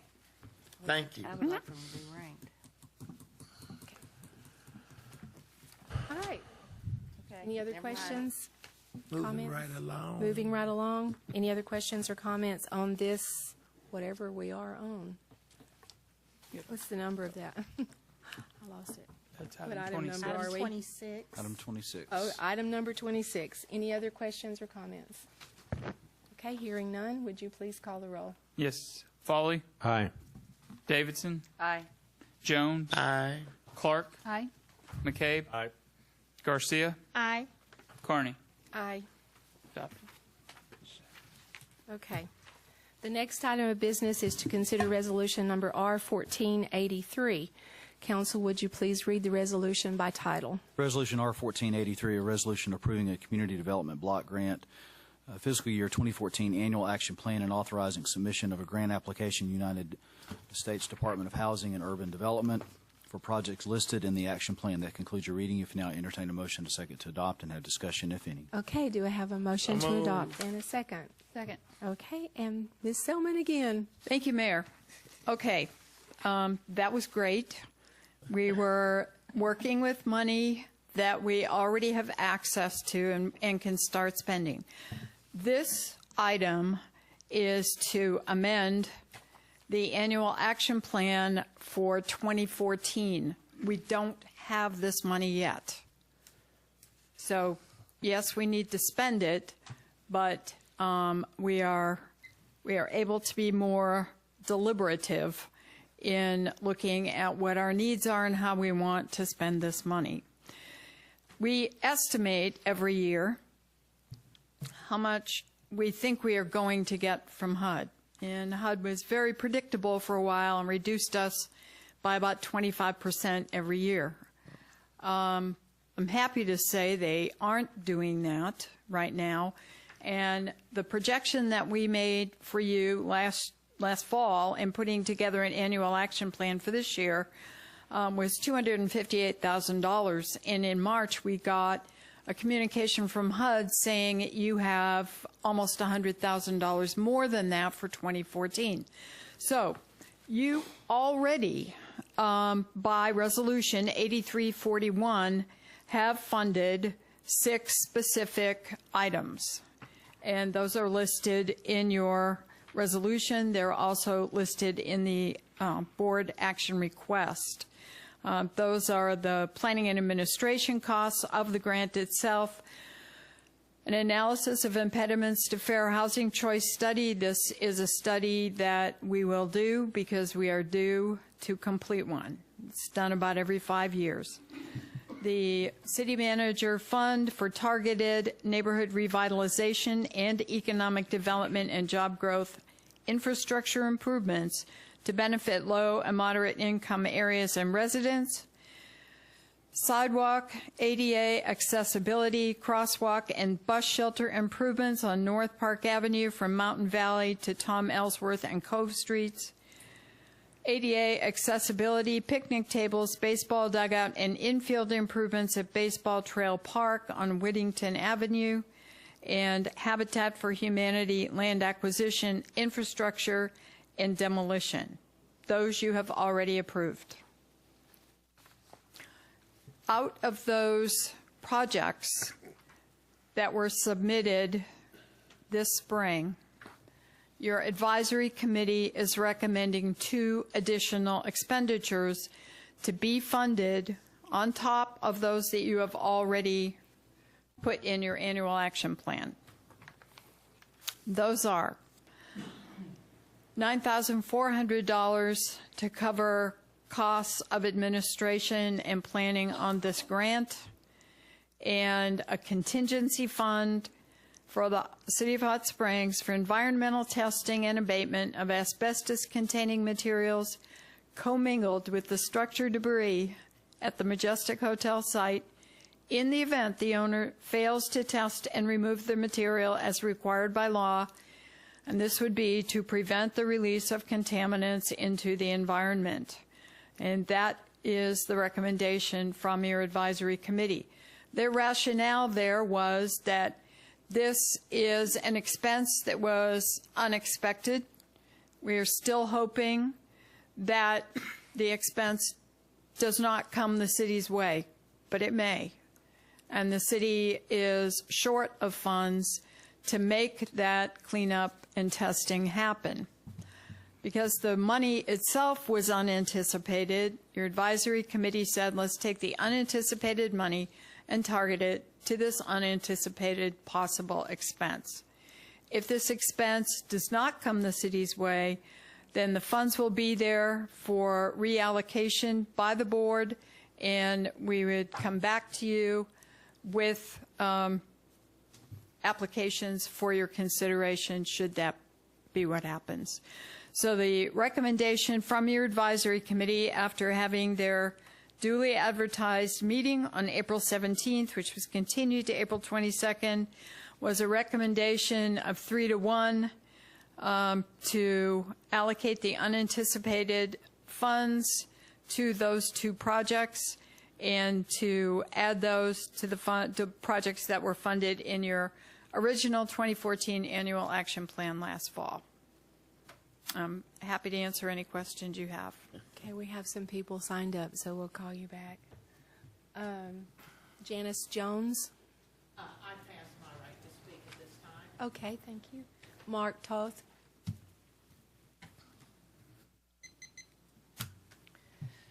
Mark Toth, President of the Whittington Valley Neighborhood Association. The $9,700 for program administration you have to put in there, because otherwise you don't have enough money to run the program. All this money goes away, so well, that's fine. The other $87,000 is going to be used to clean up the Majestic. The Majestic is an important problem, but it is a citywide problem. And this money is supposed to be spent for low and moderate income neighborhoods and to help the people in those neighborhoods. Cleaning up the Majestic helps the city. It does not help people who need to get to work or looking for a safe place for their kids to play. I would request that you give some thought to maybe allocating some of that money back into baseball trail park, as Director Davidson has said. You know, a park where you don't have a safe baseball field, where you don't have safe picnic tables. Those are issues that people confront every day. Thank you. Thank you. And Jean Lacyfield. Lacyfield. Lacefield. Yeah. Jean Lacefield, Vice President of Gateway Community Association. You know, while the tragic fire of the Majestic Hotel, which was a landmark for the city, that was very tragic and unfortunate. But to use the CDBG funds at the expense of the neighborhood, I think, is not the right path to go. The residents have worked really hard looking at the plans, and they do not have any other resource for funding other than to come to these CDBG funds. While the city and the private owner have other financial options available to them, either EPA brownfield fundings from a federal government and or venture to capital or private sector. So at this point, I think from the community, we feel that these funds should not be utilized for the CBG funding for the Majestic. Thank you. Thank you. Okay. that's all we have signed up. Discussion from the directors? Questions? Can we ask Kathy some questions, please?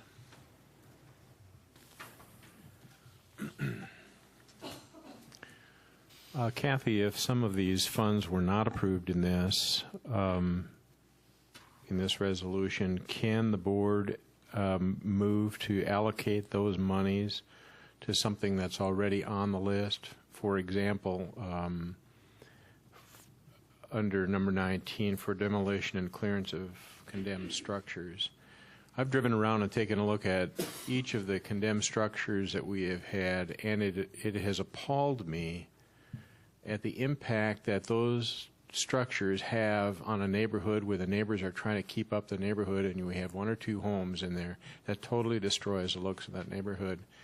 And I know that money has been a problem in terms of getting BART some help with enforcement as well as demolition. Can we tonight move some of that money to that? It would be an eligible activity, yes. Okay, thank you.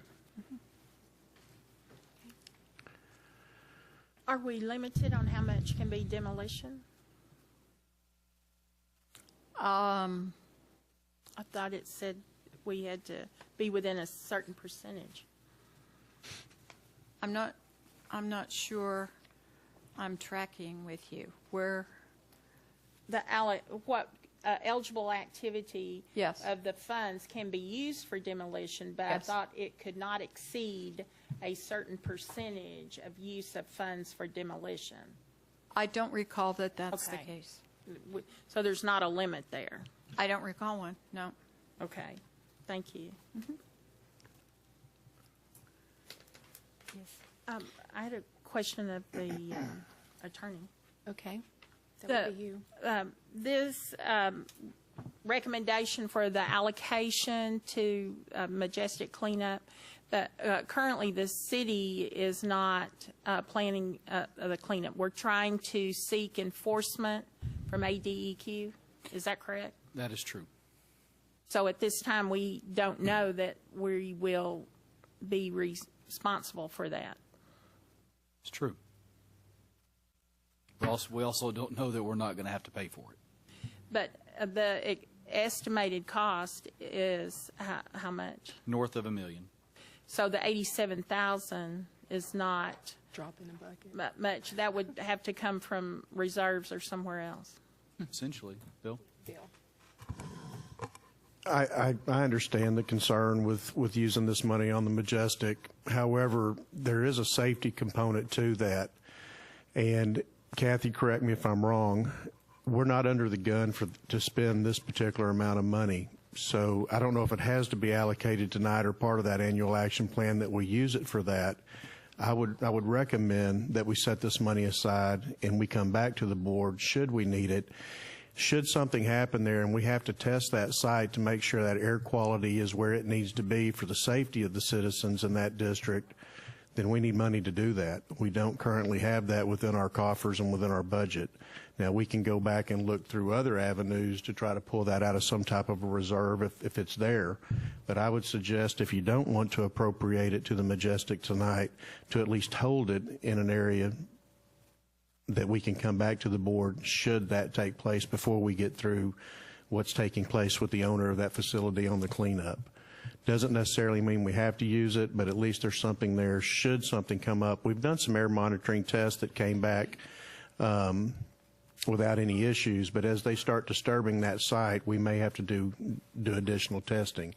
And right now, I mean, safety of those residents up there is I think, paramount, and we need to be able to test that should that take place.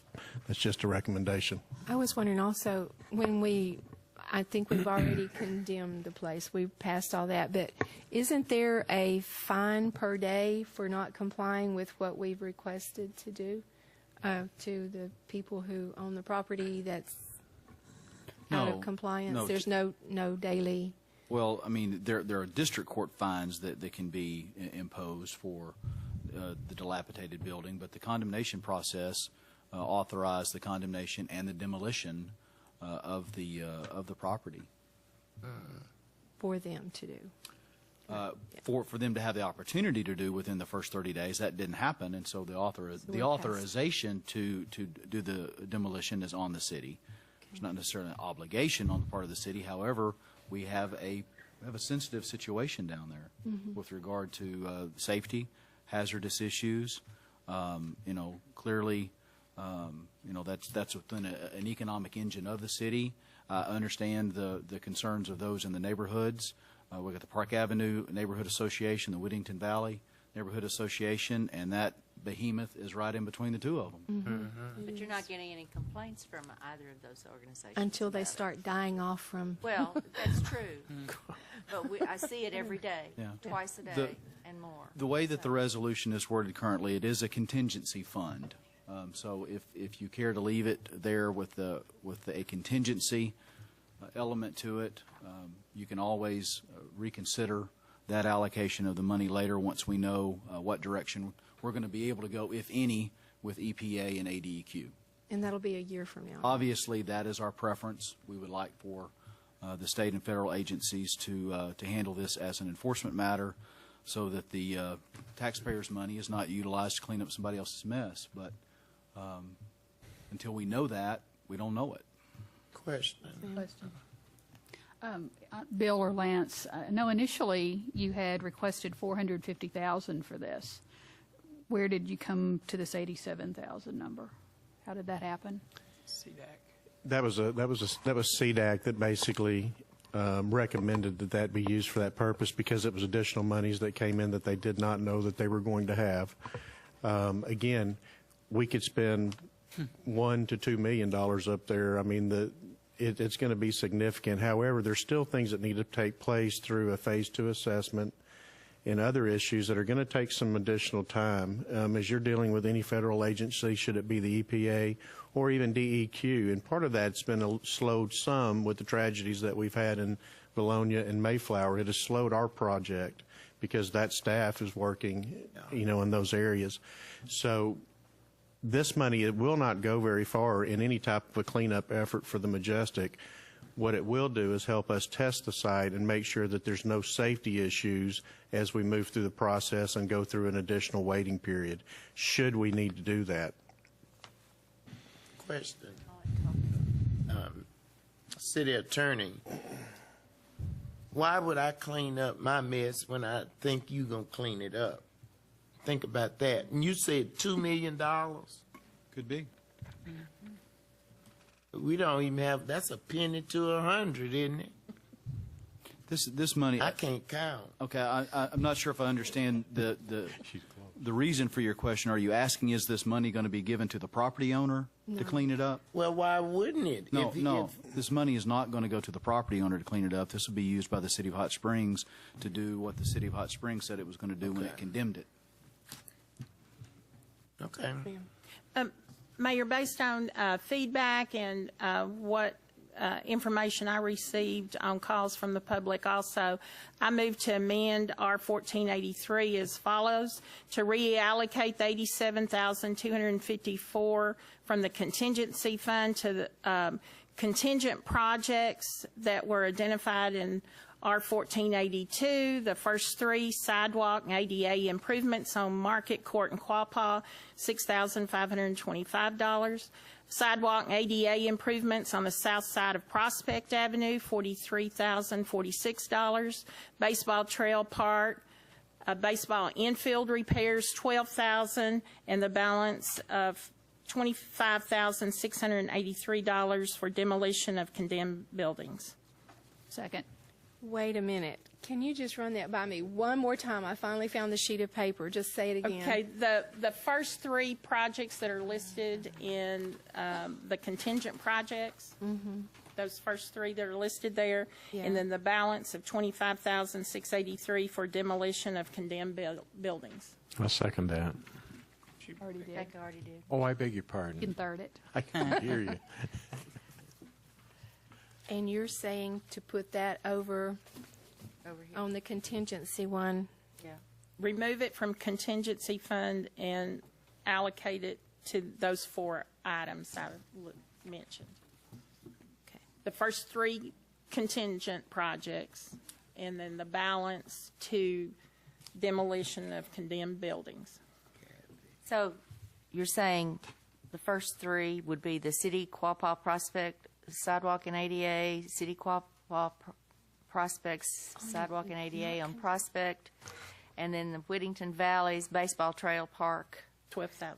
Those three plus the Majestic. No, plus the demolition of funding into the demolition of condemned buildings, as was just discussed, of $25,683, which would be a total of $87,254. Where's the demolition? 25,000. Number 19. Where is that? It's 19. The 25,000 gets added to the $40,000 already allocated for that purpose. Yes. Okay. My understanding. That's on the front page of what gets done right now, right? Oh, I'm confused. Okay. Point. All right. For funds that are Question. not currently available, just so we all know that. What? Right. Okay. Oh, We yeah. haven't received them, Okay, but we just will making sure. receive them All right, later people this don't- year. Want to check when we Will it be leave. this year or next year's allocation? It's Yeah. this year, 2014. So we're swapping over from one item to put it back on the one before it. You have $87,254 allocated right now to a contingency fund for the Majestic. The motion is to remove the Majestic from consideration of that allocation of money, and in its place to replace the sidewalks and ADA improvements on Market Court and Quapaw, 6525, sidewalk and ADA improvements on the south side of Prospect Avenue, $43,046, Baseball Trail Park, formerly Whittington City Park, baseball infield repairs of $12,000, and the remaining balance of $25,683 to be used for demolition of condemned structures throughout the city. Okay, but we're mixing two different No, we're items. actually No. moving it You're from. just moving it. I just pulled those first three items off of the contingency list. Okay, contingency. And we're creating a new category for 2014 demolition Yes. of condemned structures. Yes. Okay. Mayor, you getting confused I'm like me? confused as you are because I thought we're on R1483 now, and those are all on R1482, right? They were on They the were, and Yes. And now they're back. They still are, but we're moving Yeah. those three line items, plus creating a new category for this 2014 allocation for demolition of condemned structures, which is not a category presently on 2014 allocation. Correct. Okay. See if Kathy's awake over there. Kathy, what does that do to us? Well, it gets you where you need to be. Those Oh, that's funds are funds that HUD has told us will be available at some point during 2014. Those are eligible activities, and that should give you a revised annual action plan for 2014. Okay, so it works out well with your whole action plan if we move all It- that around. It's your action plan as much as anybody's. So, yes, it does. You're the one that has to deal with us after we do stuff, though. Okay, all right. Any other questions? Any discussion? Okay, hearing none, would you please call the roll? Yes. So on the motion to amend. Yes. Yeah, this is a motion to amend. Correct. Davidson. Aye. Jones. Aye. Clark. Aye. McCabe. Aye. Garcia. Aye. Foley. Aye. Carney. Aye. Amendment is approved. Okay, the amendment has been approved. Now, we need a motion to, You don't need a motion. To If there's further discussion on the motion to amend. as amended. okay, on the motion as amended, is there any further discussion? Okay, hearing none, would you please call the roll? Yes. Jones. Aye. Clark. Aye. McCabe. Aye. Garcia. Aye. Foley. Aye. Davidson. Aye. Carney. Aye, Approved. it is approved. Now, only Elaine and I are confused. I'm waking up. I All don't right, know that's about good. you.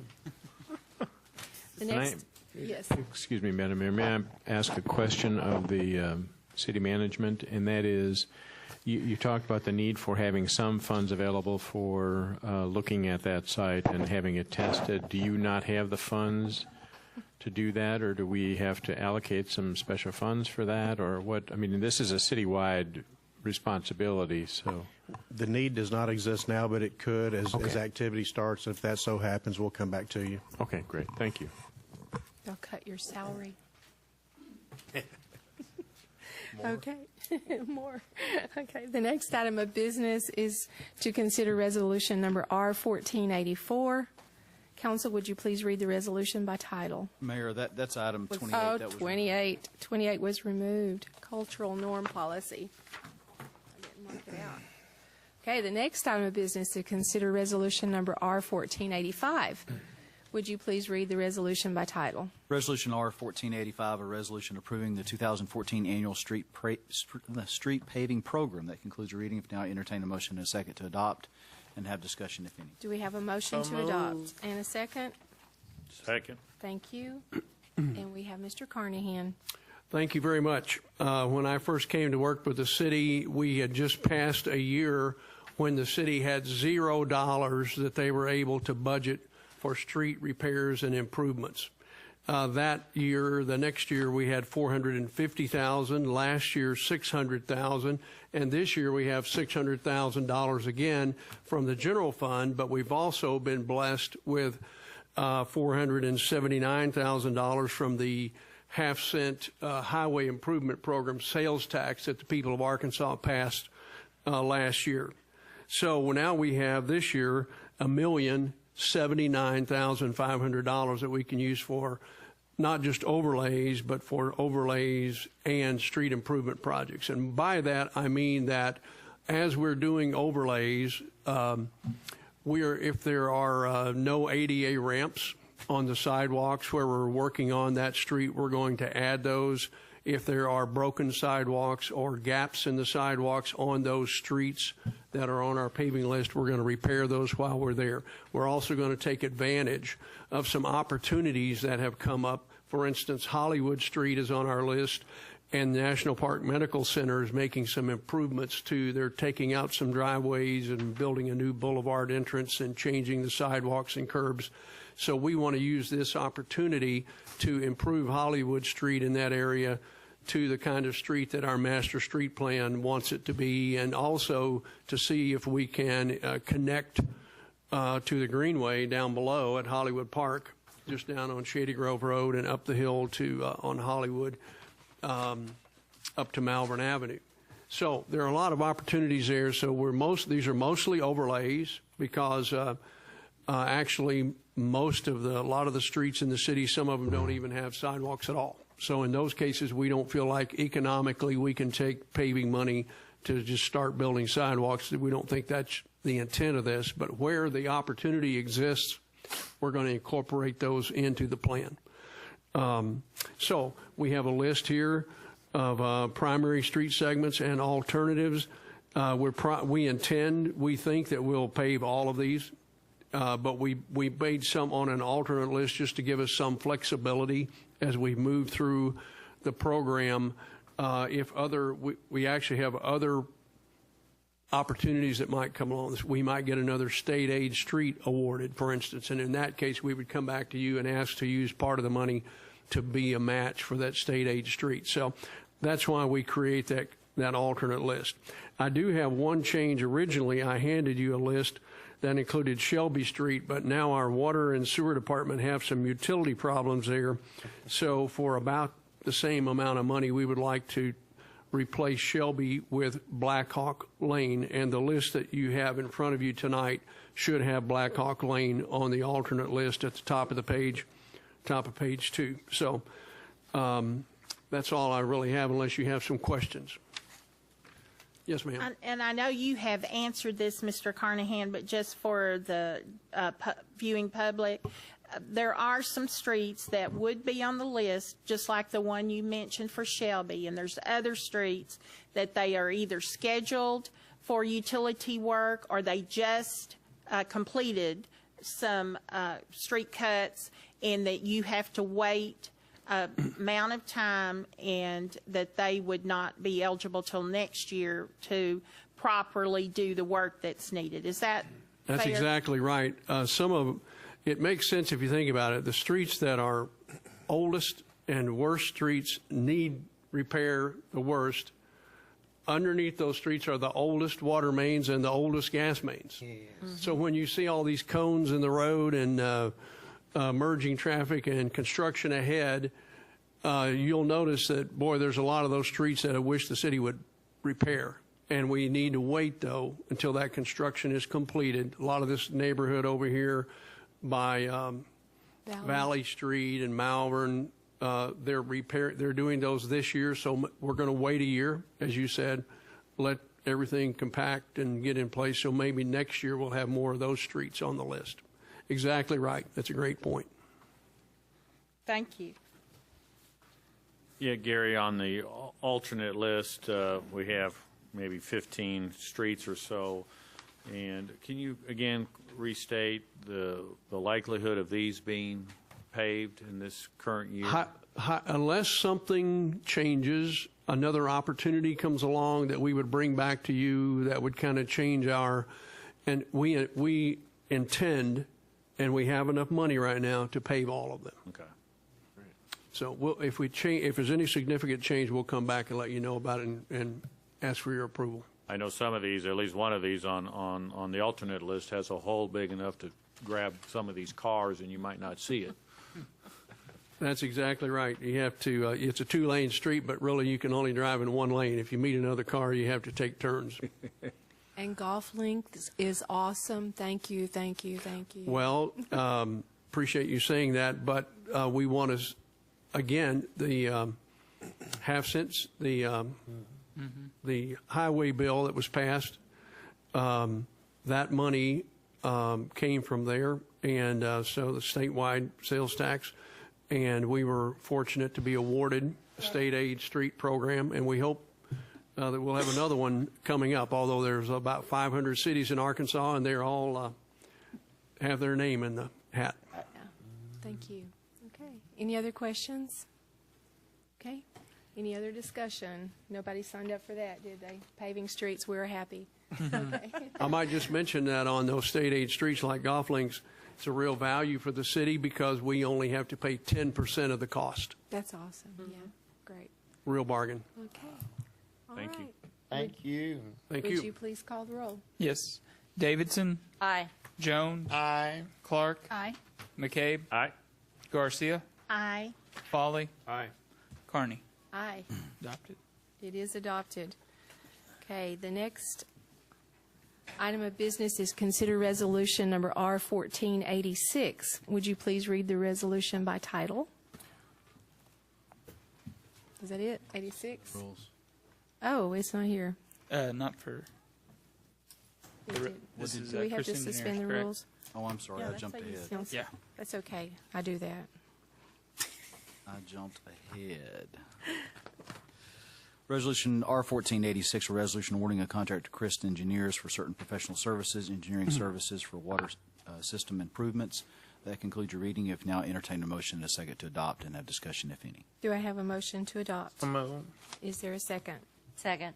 Okay, and discussion. Mr. Carnahan. Thank you again. And as you know, we, a year and a half now, we have been studying how we could have another water source for the city of Hot Springs to move forward in the future. And actually, long before, for several years before now, that problem has been recognized by the city in we've been trying to find another source for a number of years. And we started off, I think, with 5 options, maybe 6, and working with the Arkansas Department of Health. That list pretty quickly was reduced to 2 options, Lake Ouachita and Lake DeGray, because they have a requirement that we use the best available source. And Entergy has told us we can't take more water out of Lake Hamilton until we have another source, which really thinking long term, that's really a smart thing for the city to do. Right now, just like fighting the Majestic Fire, really, we have 2 water plants, but truthfully, the little Lakeside plant only can produce about 4 MGD. And so our Ouachita water treatment plant was producing at full speed ahead to produce the water that we needed to fight that fire. And if something had gone wrong with that plant, you know, we have less than a day's worth of storage in the city in all of our tanks. And so we have to have a plant that can produce water on a consistent basis. So we need another water source as the city grows and goes forward. And we have, in looking at all those options, Stuart Nolan and Matt Dunn with Christ Engineers are here tonight, and I'm going to ask Stuart to come up and answer any questions you might have and talk about the scope of work that we're looking at now. But in all of that, the Lake DeGray option, the Lake Ouachita option, is still being studied by the Corps of Engineers. And but the Lake DeGray option, the agreement, we have a draft agreement. We already have an agreement with Central Arkansas Water to sell us water from Lake DeGray that they had first right of refusal on, and the Corps of Engineers, we have a draft agreement from them. So things are moving logically along on that option. And so we feel like, and you have given us a green light in the past to move forward with that as our selected option. So now it's time for us to do some design work, because that's design work just to get permits and approvals and rights of way and get the Corps of Engineers land use agreements and easements is going to take another 1.5 years or so. This all takes a long, long time. Then we have to build the facilities. So we need to move forward with the design portion of the work. And so tonight we're bringing you 3 proposals from Christ Engineers, one for a water supply intake with an engineering fee of $552,000, one for the raw water main, which is about 15 miles long, for $1,659,000, and one to design a water treatment plant, $1,622,000. So at this time, I'd like to ask Stuart Nolan, who's our consulting engineer with Christ Engineers, to come up and just tell you a little bit about the scope of work, the elements of work that are involved in these contracts.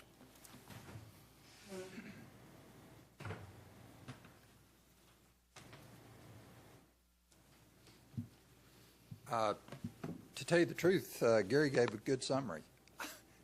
I might ask, does anybody have any questions? Again, seriously, Gary, three main elements of the work: the intake, the raw water line, and the water treatment plant. And it encompasses a great deal of office work and field work. What it doesn't include, and this responds to a question that the mayor asked the other day, there will be some geotechnical work involved. We will coordinate that, but that will be brought separately to the staff and to the board. Stuart, I'm not asking for an exact number, but do you have any kind of estimate in terms of what the water treatment plant itself will cost? I do. Just a minute. We have people signed up. Should we ask questions now?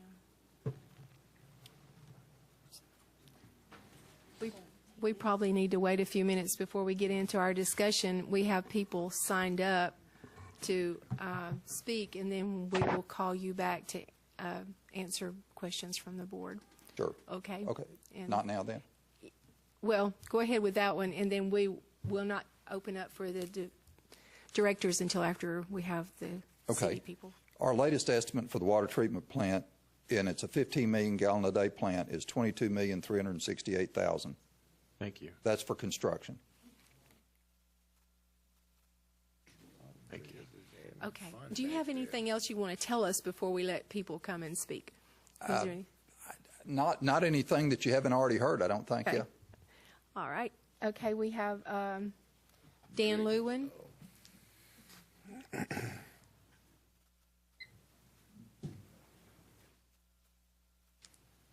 Dan Lewin, 135 Magnolia Street.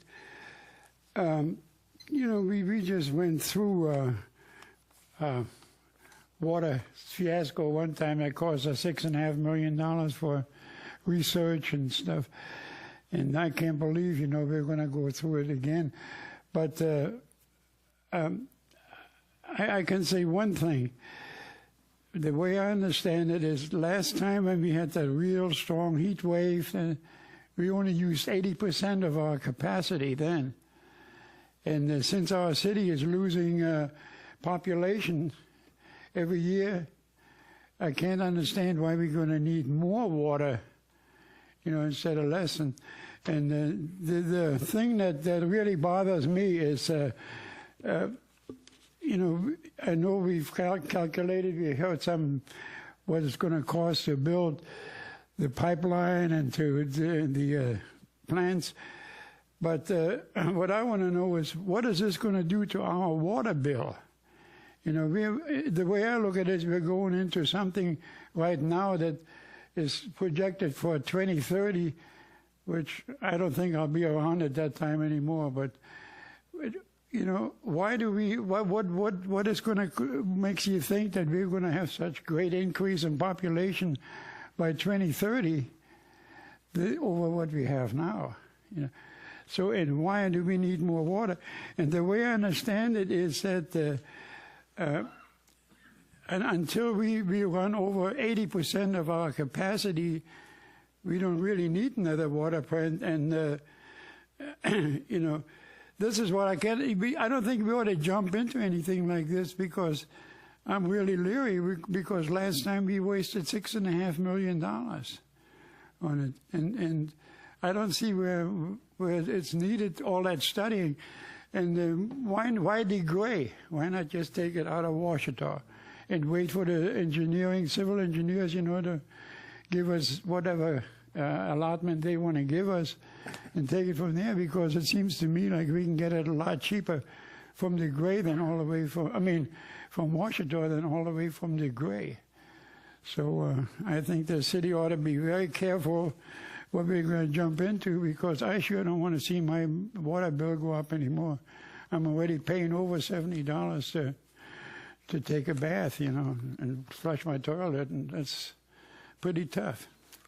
Thank you. Mr. Carnahan, would you mind coming and just explaining a little bit about the DeGray, what we're going through with that, and why we're going where we're going now? Right. Well, I'll just mention 2 or 3 things there. First of all, this doesn't just serve the city. It serves 135 square miles, our water system. We have as many water meters outside the city as we do inside the city. So any home that's built in Garland County, almost, not totally, but almost Garland County, well, I shouldn't say that. Hot Springs Village is not in there. But anyway, there's 36,000 homes. Anytime a home is built in our general area, where our water system is increasing in population, is what I'm trying to say. We use more than 80% of our water not last year, but year before last, and we've been using over 80% of our water capacity for the last 4 or 5 years. And the Health Department of Arkansas tells us that anytime you're at 80% of your capacity, we need to tell them what our next water plan, what is our water plan? We need to plan. We need to have a plan. We need to have a source. We need to know where we're going. And we're just now getting there. We've been doing this for about 5 years. How much will the water bill be? We don't know that exactly yet, but we are studying that, and we'll be coming to you all, obviously, with that. Our preliminary thought, though, is that it's going to be an affordable, compared to the amount of increase that we're going to have in the system, it'll be affordable. Why not Lake Ouachita? It looks like it would be cheaper. And, people talk about Lake Ouachita it's just all downhill. All you got to do is put a pipe in the dam, and it just flows right into the city, and we're done. But that's not true. You have to pump it up over a mountain to get it here, and we have to build a water plant on the opposite side. We have a water plant over by Lake Ouachita already. We need one on the southeastern side of our system for health reasons, a lot of reasons Stuart can talk about, technical reasons. But when we did the analysis, it was not cheaper. It's not cheaper to get water from Lake Ouachita than from Lake DeGray. And maybe Stuart may want to talk about some of that some more, but is that If you need any other more detailed answers, I'll refer to Stuart. Oh, and I was just, we do have our bid in or our request for Lake Ouachita, but the time element is longer also. Is that true? Right. We're still waiting. We applied for water from Lake Ouachita before, really, we started negotiating for Lake DeGray. We have already a draft agreement in place for Lake DeGray water, and we still, the Lake Ouachita study is still ongoing. We still don't have an answer.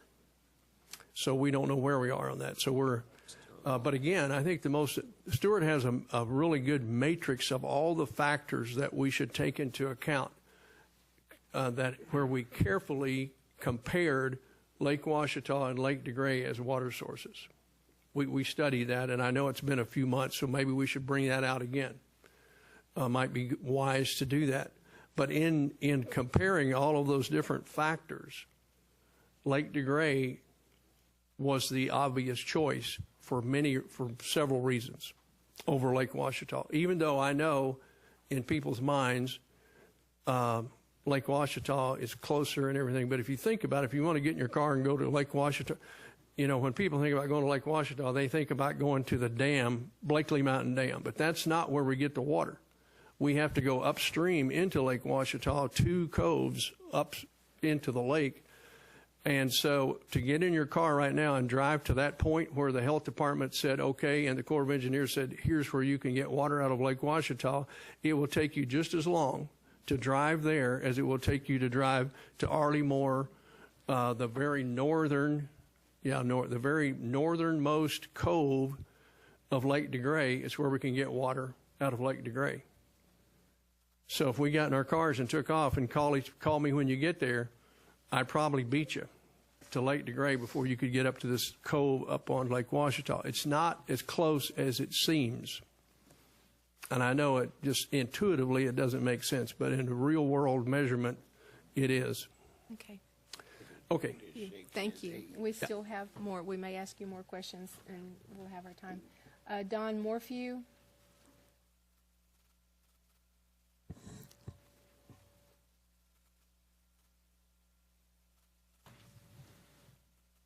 Good evening to each of you. I'm Don Morphew, and I live just barely outside the city on Morphew Road. Many of us remember the $2.8 million that the former city engineer and city manager cost us for design and engineering costs of a water intake and treatment plant on South Lake Hamilton that the state said for over 11 months could not and would not be built.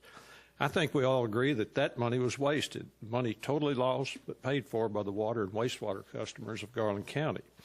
Well, that ill-conceived project pales in comparison to what you're about to waste on an even worse project. Tonight's $3.8 million for the engineering services not only beats the $2.8 million wasted, the public likely doesn't even know that you've already spent over $1.2 million to acquire the water rights plus another $6 million at your last board meeting. In spite of the fact that our city managers and others keep telling us that we have a huge shortage of water, we know better and recognize that the city could cut water losses by even 1/2 and start a true water conservation program and make improvements to our existing facilities, we could have a surplus. In spite of the fact that our city manager keeps telling us that DeGray is closer than Ouachita, we know better, and it makes no sense to our citizens to pump water through a pipeline, millions of tons of water per day from Lake DeGray when we have those nice lakes right here in Garland County. In spite of the fact that our city manager keeps telling us that our growth corridor is to the south and east, we know better, and it makes no sense to build a new water treatment plant in Hot Spring County on the side of Jack Mountain. In spite of the fact that our city manager and all the city consultants tell us that our water and sewer rates are really low, we know better. And we recognize that taking water from Lake DeGray will probably triple our rates before construction is finished. In spite of the fact that our city manager and his consultants present only piecemeal costs for the project components, we know that the total capital cost will be in the hundreds of millions of dollars. Why are you withholding these costs from the public? In spite of the previous Jacob studies totally leaving future operating costs out of the project, we know that moving 160 million pounds of water per day, 22 miles over mountains up to 750 feet high, from a lake that is 170 feet lower than Hot Springs, it will not be cheap. The public deserves to know the true cost. I can go on with more, but I'm down to about 30 seconds now. And I'm asking the directors, please allow the public to hear why the city manager and his staff have been hoodwinked into telling such tales. I strongly recommend a town hall type meeting where the city manager and his minions can inform the public why they think like they do, and allow members of the public to also make presentations and ask questions. Unless there are a lot of facts that you don't want the public to know, why would you not have such a meeting? I had to leave out a little bit, but I got it. Thank you, sir. You're welcome. Diane Silverman.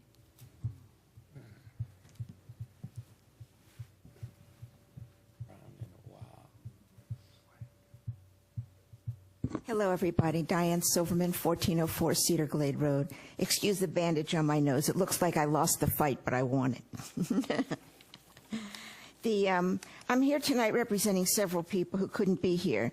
These are questions that everybody seems to have, and so I want to ask them specifically so that we can get specific answers.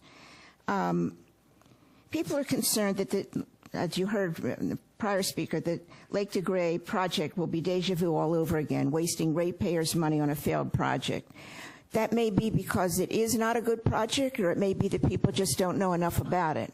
But people are upset because they didn't even know about the bond. You may think they do because you know about it, but people didn't know about it. They didn't know what it's for. They don't understand the Lake de Grey project. They don't understand enough of it to be on your side or to be forcefully against you.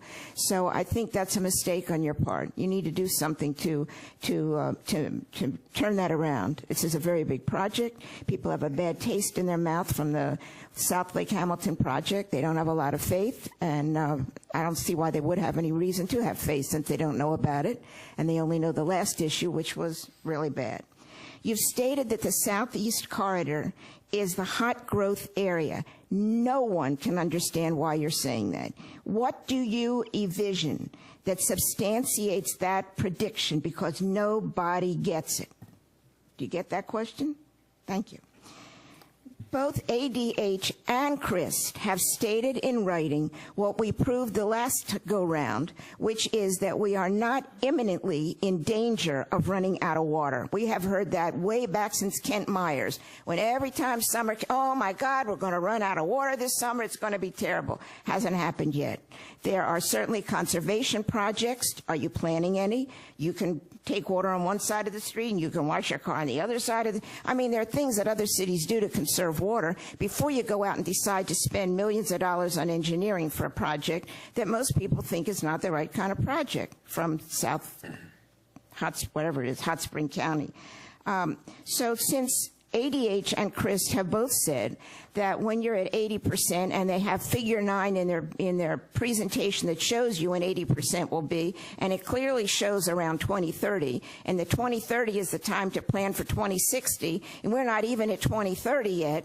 People are paying increased rates now for what you did with the South Lake Hamilton, and a lot of people can't grow gardens this summer because they can't afford the water rates and the sewage rates that they're paying, so they are very disadvantaged. People are hurting, and they are angry because they don't know what their costs will be going forward on something like water. You got to get how average people think. They're not you. You're making the plans of what you think you want to do. It's time to ask the public what they want to do. These rates are really taxes. The only difference is that the public doesn't get the chance to vote. At your will, you raise the rates. That may not be the public will. So people are angry, and they do want a town hall. They do want to be heard, and I think it's very important that they do get to be heard. You are not imminently, we are not imminently in danger of running out of water. So since you're supposed to get the Army Corps report within 6 months, nobody can see any reason why you can't wait the 6 months for the Army Corps. They said they'd do the study when the mayor and the city manager and whatnot went to visit. They weren't turned down. You haven't been turned down, and it doesn't necessarily have to be the second cove a million miles away. Our time's That's up. just where I'm the sorry. city took them. So Thank the public you. wants to know. Okay, thank you.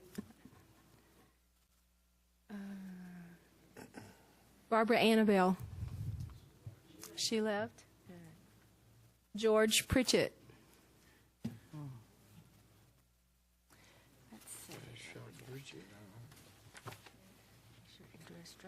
George Pritchett, 125 Carl Drive, District 5.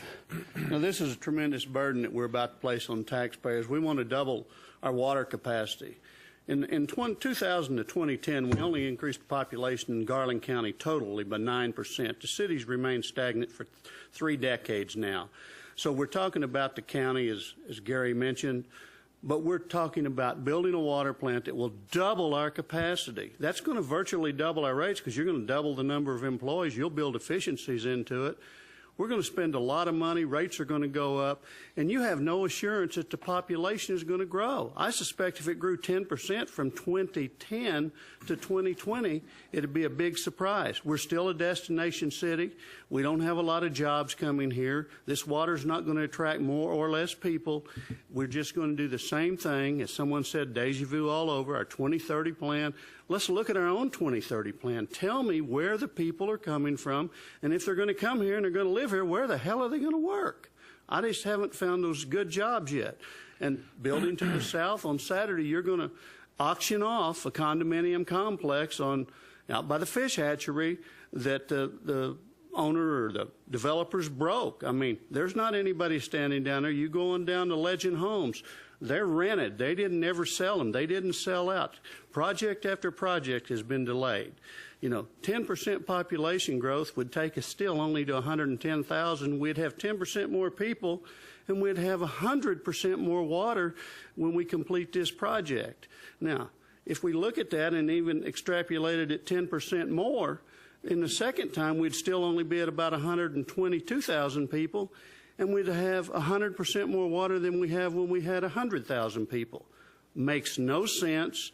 We're not going anywhere. I don't know who makes these population projections, but Dave Byerly was a COC guy before, and he admitted they didn't have a clue in what the population was going to be, and it turned out to be wrong after 10 years. The big winner is energy, pumping it uphill, letting it flow downhill. There's some costs whether we go to Ouachita or we go to DeGray, but it's going to be more ultimately to the ratepayers at DeGray. And if we don't put in a conservation program, you'll never convince me, and you're never going to convince the citizens in Hot Springs that we have a problem because you're not even serious about it yourself. You write letters when people's water is running, yet you have a system that costs you multi-million dollars that tells you the day that they have a leak, and they can tell you to the day and the hour that you started your leak and how long it ran. You don't notify them by calling them on the phone or send them an email or send them a text. You write them a letter after they spent $300 or $400 for water. It is absurd. This is absurd. Thank you. Thank you. Okay, Bob Driggers.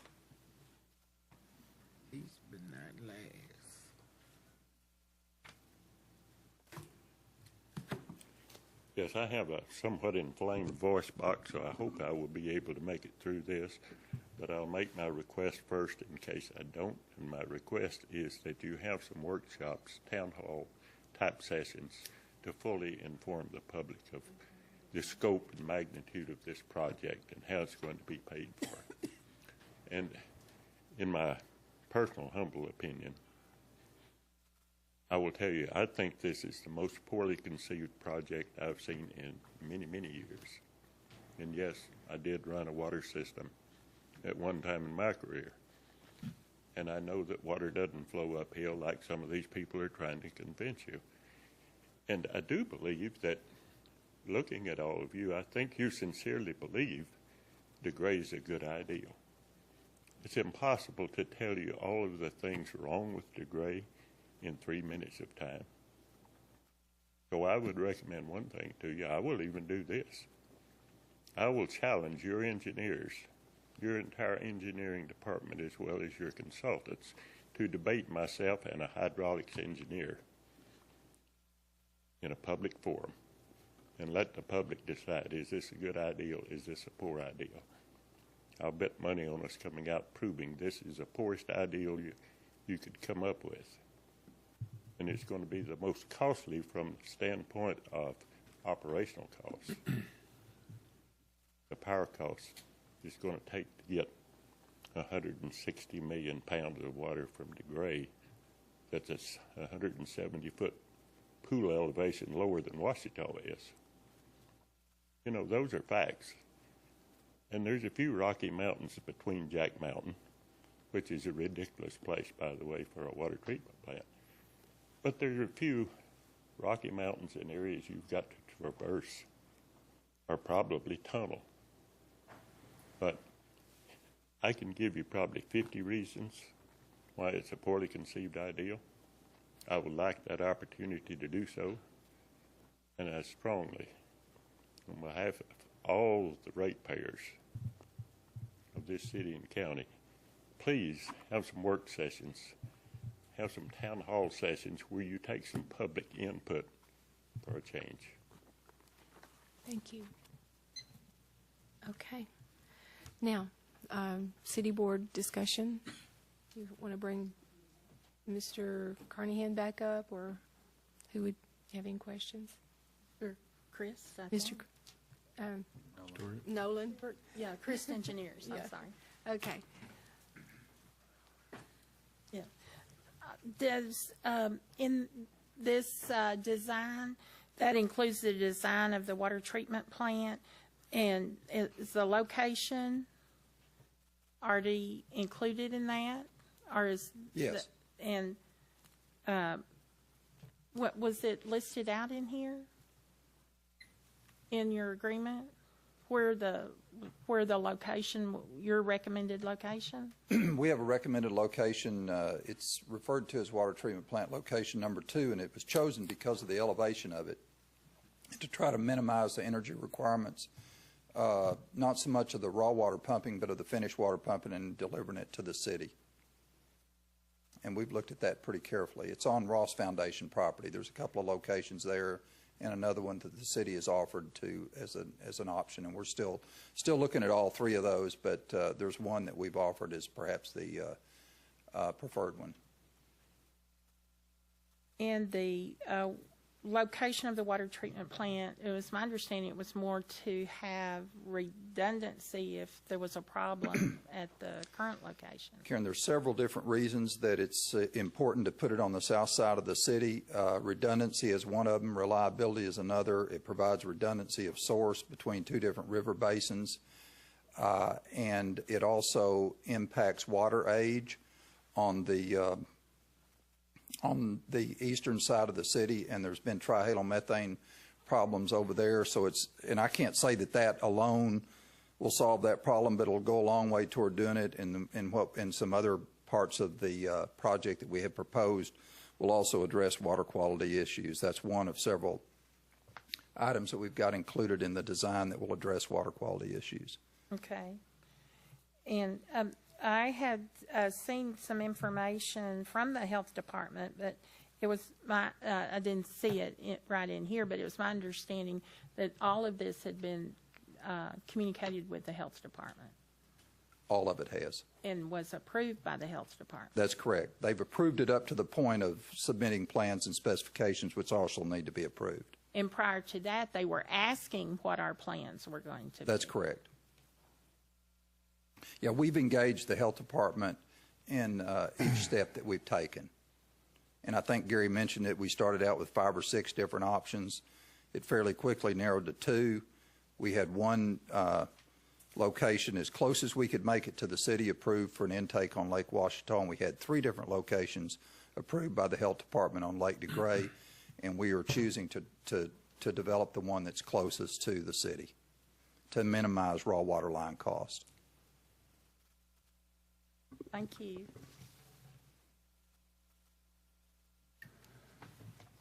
Yes, please.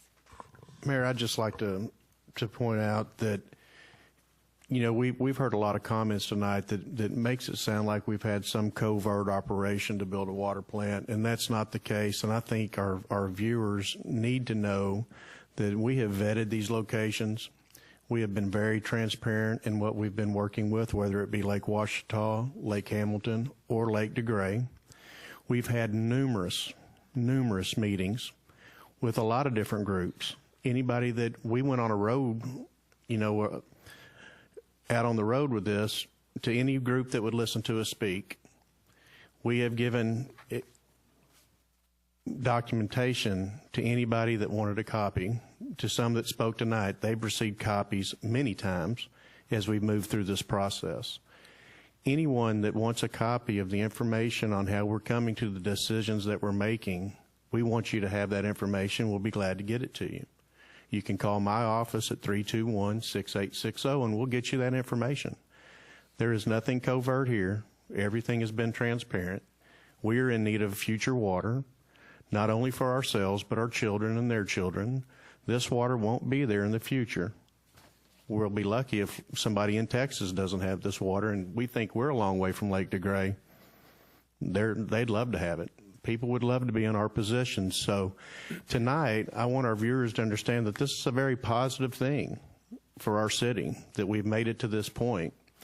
And again, we want to be transparent. We want to make sure that this information is available. We'll be glad to supply it to anyone. Thank you. Yes, ma'am. Bill, do you think that as we move through this process, it is a lengthy process, and I know at our prior retreat, the board was wholeheartedly behind a conservation program and implementation of one, that we have public forums for education and status updates as we go through these different phases?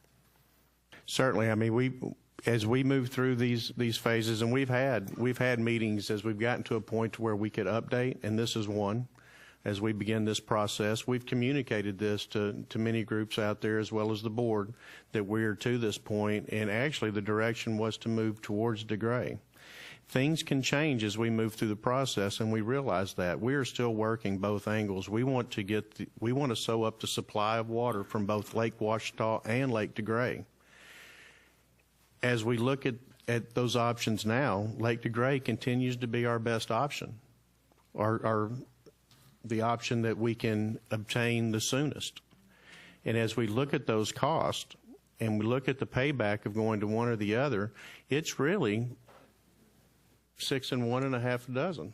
I mean, those costs are so close that we chose Lake DeGray because we had the opportunity to work there and to start that draft agreement with the Corps.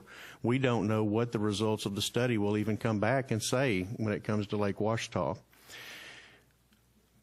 As Mr. Carnahan stated earlier, we had 55 days in 2012 where we exceeded that 80%. We were at peak capacity 55 of those days. It was 32, I believe, the year before that, and somewhere around 12 the year before that, or 14. So that trend was moving up. Last year, we were fortunate. We had a very wet year. This year, we may not be as fortunate, and we could go back into that drier spell.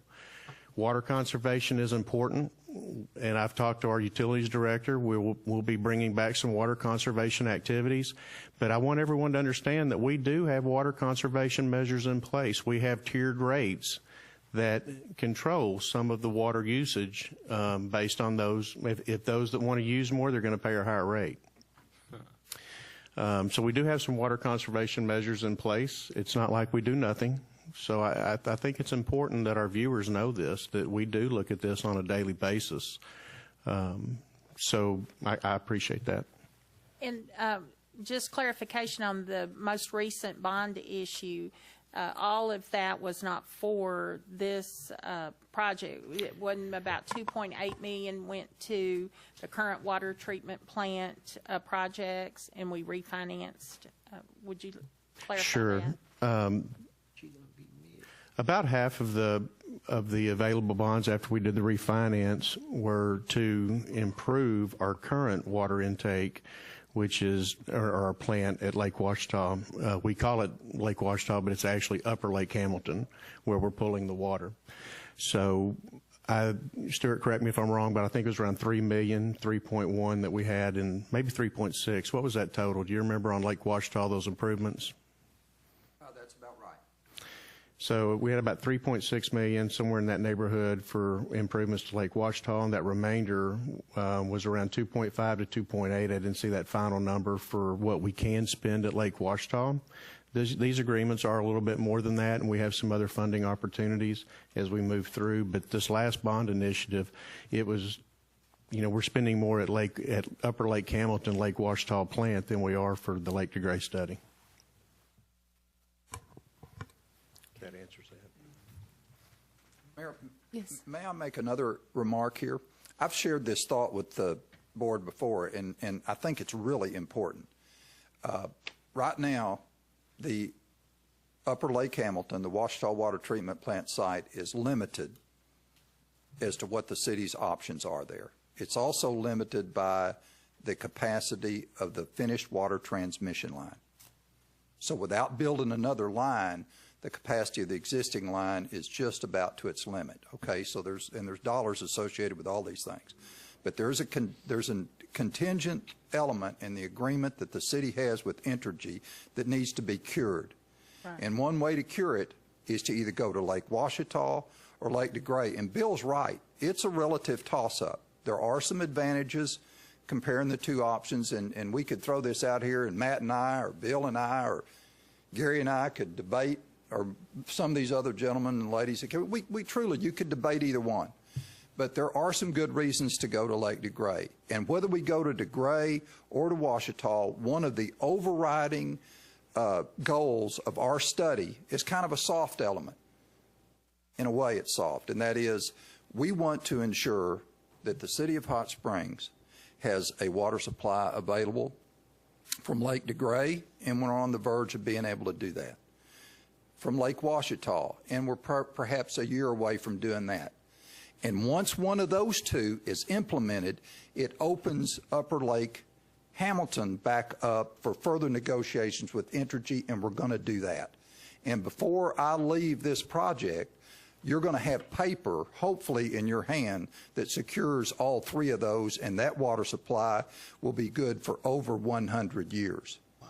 The important thing to remember, however, is we're not going to build for 100 years. We're going to plan for 100 and build for about 15 or 20, okay? So we're not reaching too far here, except in our efforts to secure a water supply that you all will be lauded for. And I'm not kidding about that. So that, too, is one of our goals. That will be secured through paper. The other part of it is engineering and concrete and steel. Okay? So I want to be real clear about that. We've got several goals here, but that is one of the most important. In just a rough estimate for, let's say, a completed project, and I know they're worried about rates and everything, but let's say everything's done, we finished, you're done. How much money, is there a rough estimate on what it will take? Mayor, right now, in the numbers that I got from Matt a minute ago, right now, our construction for the first three elements of this, construction cost is right at $50 million. That's the intake, the raw water line, and the water treatment plant. At this point, and I think I shared this with you all at the agenda meeting, we are still, and we're working with, principally it's Matt, but he's working with another fellow in our firm and with Scott, and we need to define what it's going to take to get the water from that plant into the city from a finished water standpoint. That's an element that we're not bringing to you this evening, but that will be studied, developed, and brought to you when more information is available. What we are in essence looking at doing is having a finished water loop on the south side of the lake, just like there is one on the north side of the lake as delivered from the Washita plant. That, again, is a long-term goal that will serve the city for, I mean, we're going to plan for a long time, build for a relatively short time. So that's an element that hasn't been defined because the modeling's not complete. But when it is, we'll bring that back to you. Now, what is that going to add to that $50 million? Again, that's construction, so that didn't include the engineering. But what would that add to that? You know, I'll just guess 10 to 15 million more in construction. But we'll know that number a lot better in several months from now. So that should give you a good idea. It's the best number that I have today. Yeah. Any other questions? Okay, thank you so much. Appreciate it. Okay. Gary, yes. If I could just address a couple of things that were brought up a minute ago. First of all, the population projections that we made, the Chamber of Commerce was very involved in that. The leadership of the Chamber of Commerce, you all may remember we brought you those studies. The Economic Development District, University of Arkansas at Little Rock, citizen committees, the business community were all involved and all studied carefully the population projections, and they all agreed that they were reasonable. And so Stewart is designing for about 15 years out on that population line. I also wanted to just say that we are taking measures to try to, what I call conservation measures already, these kinds of things. We're spending, the city is spending over $1 million a year replacing leaking water mains. So we're conserving water by replacing old leaking water mains and getting rid of those leaks and saving the water $1 million a year. So I think that's a significant investment, $7 million in the last over 4 years. Also, we took an inventory of all of the lots that were built and ready to build on and not sold in the area. And there's over 1,000 lots that I counted in all the subdivisions that were just sitting there. So we with your direction, we created kind of, I'm going to call it a diet. We kind of went on a diet of water extensions. Let's not keep on extending the water mains until we get a handle on this water supply project. And we also kind of did a diet on irrigation meters. Let's hold back on putting irrigation meters everywhere until because about in the summertime in the peak demand, 1/4, 4 million gallons a day of our water goes through irrigation meters. Okay, so we said, well, let's put a diet on that. Let's kind of reduce that. And you know what? We got all kinds of negative.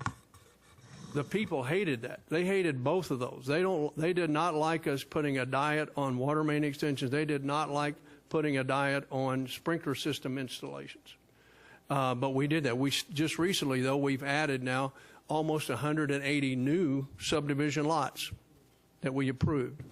So I just wanted you to know we're doing something. We're also we have new software that we're studying our metering and trying to isolate sections of the city to try to find areas where we can improve the system. We're spending money at Lake Ouachita to put in redundancy there because there were parts of that plant. For instance, the backwash tank that backwashes the filters, all the water has to go through the filters before it comes to the city. We only had one pipe going to the backwash tank that backwashes the filters. If that one pipe broke, we couldn't run the water plant. So we're putting in a redundant pipe there. So we are evaluating and trying to make that Lake Ouachita plant more dependable all the time, improve its capacity and its dependability in operations. So I wanted you to know some of the comments that said, we need to do conservation and we need to look at measures to see if we can't get more out of what we have. We're doing that too. We're not ignoring that option. So thank you. Thank you. Okay. Any other discussion, questions? Hearing no further discussion, would you please call the roll? Yes. Jones. Aye. Clark. Aye. McCabe. Aye. Garcia. Aye. Foley. Aye. Davidson. Aye. Carney. Aye. Adopted. Okay, the next item of business is to consider ordinance number 01434. Are we on that one? Is that it? Resolution 1487. 30 what? 30. 37. Back here. Okay. Would you please read the resolution by title? Resolution R 1487, a resolution establishing the Hot Springs Board of Directors 2015 Arkansas General Assembly legislative priorities. That concludes your reading. You've now entertained a motion and second to adopt and have discussion, if any. Do we have a motion to adopt? So moved. Is there a second? Second. Motion and a second to adopt and discussion. Would that be? I know that one. Okay. Thank you, Mayor. Due to the hour, I'll be relatively brief on this one. This particular item comes to you as approving your legislative priorities for the upcoming 2015 legislative session. And what this will do is, pending board approval, it will be forwarded on to the Arkansas Municipal League for possible inclusion into their statewide legislative package. So I'll step through the items. We have 4 items total. 2 of them are technical amendments to the actual state statutes. The other 2 are more of the general, requesting some direction and further study from the General Assembly. So the first item that we have is concerning annexation of surrounded lands. We call those island enclaves. They have many names. However, the current statute provides for if a municipality has surrounded a piece of land on 3 sides, so it's not entirely encompassed. If the 4th side is currently a state military base, a state park, or a national forest, the last 3 were recent inclusions in 2013. What we're looking for is to have that further amended and to include a navigable body of water, which is obviously of benefit to Hot Springs, but also there are many other cities throughout Arkansas that would also benefit from that. And obviously, if anybody has any questions as I'm running through this, you can stop me as I go. Otherwise, I'll speed ahead. That's forward. That's the technical amendment. The second one deals with more of a directional support from the General Assembly, and this deals with our lot fee program. That's our police and fire retirement system. What we're looking for there is to have some further study. Excuse me, Mayor, can we get some silence in the audience, please? I'm having difficulty hearing him. Mr. Carnahan, would you take him outside, please? Oh, sorry. Sorry. Okay. He's our staff member. Oh, no problem. Thank you, guys. The second item I was talking about deals with our police and fire retirement pensions. And what we're looking for there is some determination from the legislation, which will be a little bit further study to determine some of the options that we have. Obviously, some of the ones that we have dealing with other cities have pension systems open and closed. Obviously, our costs are no different than others. However, our closed pension system is the one that is of the greatest need, and there are a couple things that we could do within that. The current statute allows for 2/3 of the insurance premium tax to be is to go toward funding lot fee. We like to have that full amount. Sometimes those amounts are held back from the state for various other reasons, and there's also a portion there where 2.5% of insurance premiums that are sold. That's how that insurance premium tax is built up, which there's that could possibly be increased if that is of the legislative approval, because we do have, with the new health insurance exchange, there are some opportunities within that haven't quite been borne out because of all the new insurance folks that are signed up within the exchange. So that particular one will just request some further study and direction from the legislature. Next one is our technical amendment. It deals with the petitions concerning city manager elections. And that particular statute deals with the percentage of petitioners that have voted in the last mayoral election. So to essentially reorganize the form of government, it deals with 15% is the required threshold to get there. However, if you were to remove a sitting board member or director, that threshold is 35%. So those two percentages do not entirely weigh out. So what we're looking for there is to make those the 15 up to the 35%, which would be an appropriate level. The next one is also a more of a further study and direction from the legislature, and that deals with the Arkansas, the way that sales tax information is reported and given to the cities.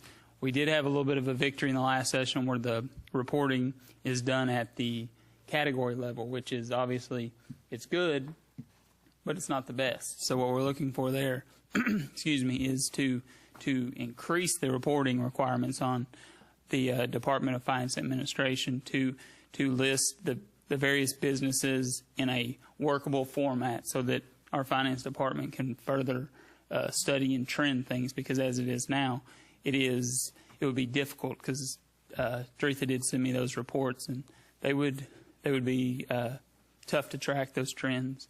And also a thing that we will likely find its way into the AML legislative package is the administrative fee, which is essentially what DFNA charges cities to to administer their sales tax program.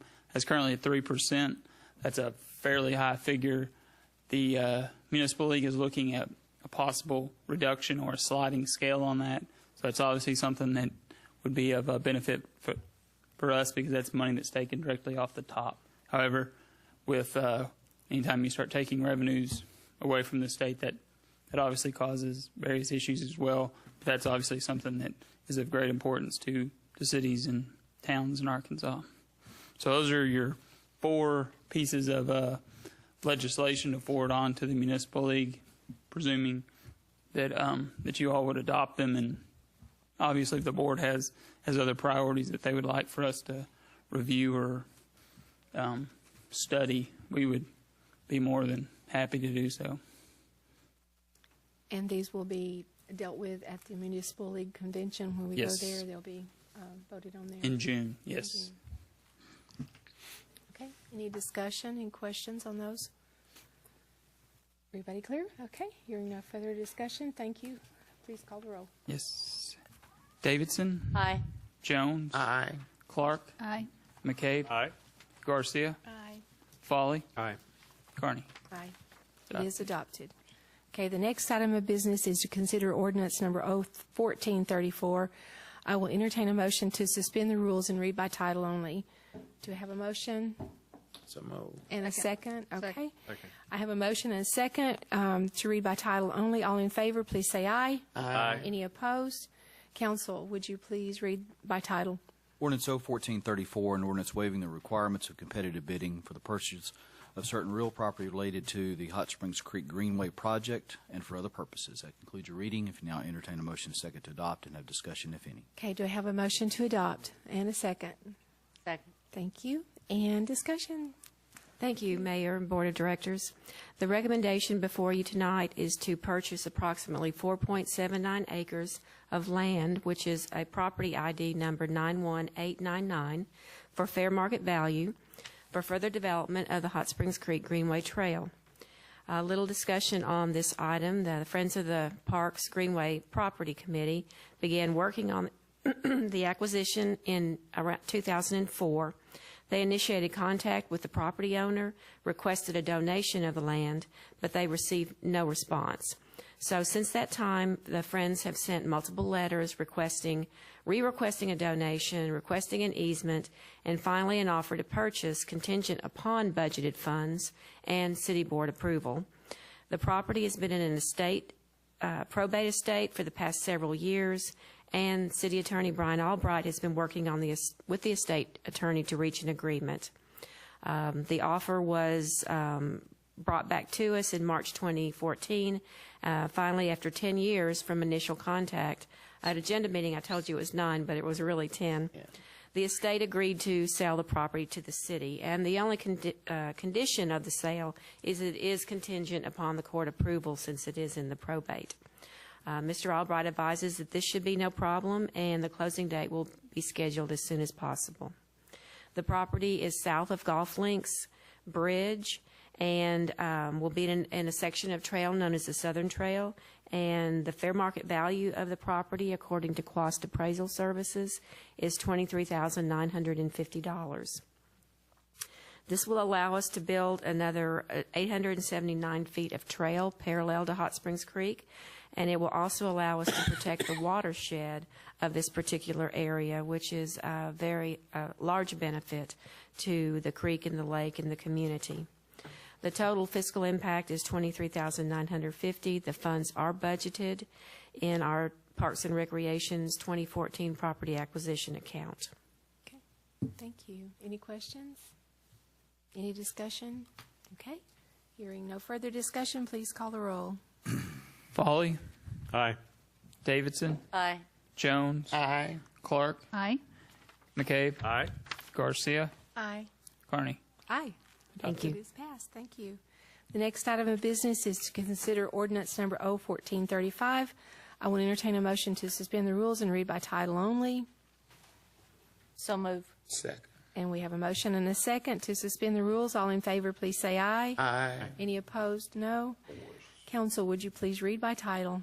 Ordinance 01435, an ordinance acknowledging the existence, authority, and jurisdiction of the Hot Springs Police Department. That concludes your reading, Mayor. If now entertain a motion to second to adopt and have discussion if any. Do I have a motion to adopt and a second? Okay, we have a motion and a second. And who's going to explain that one to us? Would that be you? Go ahead, Bill. Yeah, I mean, I we are can. acknowledging that we have a police department. Yeah, the ordinance is really not as long as the barf. The chief of police contacted me with regard to finding proof of the establishment of the police department because he needed a document in order to get some accreditation through the Arkansas Association of Chiefs of Police. And so we are, in essence, doing a bit of housekeeping to memorialize what actually occurred in 1876. And so this document recites the authorization for cities to establish police departments, recites the authorization of the Board of Directors to vest the supervision of that with the city manager, and provides for the powers and the duties of the Chief of Police. This ordinance will establish or acknowledge the existence of the police department. It states that the jurisdiction for the enforcement of the laws of the state of Arkansas and the city of Hot Springs are within the corporate limits of the city of Hot Springs, and that the day-to-day operation will be vested with the chief of police, who shall be under the general supervision of the city manager. Thank you. Okay. Any questions, comments, discussion? Hearing none, would you please call the roll? Garcia. Aye. Foley. Aye. Davidson. Aye. Jones. Aye. Clark. Aye. McCabe. Aye. Carney. Aye. Adopted. The last item of business. Pushed it all the way down to the bottom. The next item of business is consider ordinance number 01436. I will entertain a motion to suspend the rules and read by title only. So moved. And a second. I have a motion and a second to read by title only. All in favor, please say aye. Aye. Any opposed, no. Okay, would you, Ms. Selman? You may read it. Yes, please do. Ordinance 01436, an ordinance approving C4 regional commercial open display zoning on 1 acre at 155 Blackhawk, and amending the future land use map, land use plan map to designate the area regional commercial and for other purposes. That concludes your reading, Mayor. Now entertain a motion to adopt. I was sleepy. I was going to skip all that. Do I have a motion to adopt? So moved. In a second. Second. Okay, now discussion. Thank you. This is an acre at 155 Blackhawk. It's owned by Tim Winston. He's the applicant. It's currently zoned R2. It's adjacent to the expressway and to other C4 zoning. C4 is Regional Commercial Open Display District. Mr. Winston has a plan in mind consistent with C4 zoning. And Planning Commission heard this item sometime, April 10th, and unanimously, 7-0, voted to accept the findings in the staff report and recommend approval to the Board of Directors. So their request of you is to adopt the ordinance approving C4 and also amending the future land use plan map to designate the area regional commercial. That's it. Okay. Any discussion? Mr. Winston, you didn't sign up. You okay with her telling you all about it? All right. Okay. Any questions? Discussion? Hearing none, would you please call the roll? McCabe. Aye. Garcia. Aye. Foley. Aye. Davidson. Aye. Jones. Aye. Clark. Aye. Carney. Aye. Adopted. It is adopted. You can go home now. Let's go. It's late. Mr. McCabe was supposed to provide dinner, but it never arrived. Oh, this was too late. I'm hungry. Okay. I got something. That was the Get last me. ordinance. Okay. The next item of business is the board comments. Please don't comment long. Do you have any comments? You got a comment? That's right. Mine is upcoming. Okay. And I had forgotten when it's Sunday, Eureka Baptist Church, my church, on Sunday, May the 18th at 1 p.m. We will be commemorating 131 years. And we have a historic marker that the historic is going to come out and do the the designation, since we were designated at the Arkansas Historic Preservation, my church. That's what I couldn't get the words right. Thank you, Mayor. Hey, thank you. Any other? Yes, ma'am. I wanted to quickly publicly thank and acknowledge Denny McFate and Bill Burrow for meeting with our neighborhood in Tri-Vista on traffic issues and working with that entire community, and also Lance Spicer and Lisa and James came out for a presentation on the new water billing, and I appreciate all of that. Thank you. Okay. And anyone else? Announcements? Comments? Okay. Immediately following the adjournment of tonight's business, there will be a public commentary here in the board chambers, and Mr. Lewin has to have the last word. Okay. There being no further business, I will entertain a motion to adjourn. Do we have a motion? So Is there a moved. second? Second. Okay. We have a motion and a second to adjourn. All in favor, please say aye. Aye. Any opposed? This meeting is adjourned. You have to wait just a minute.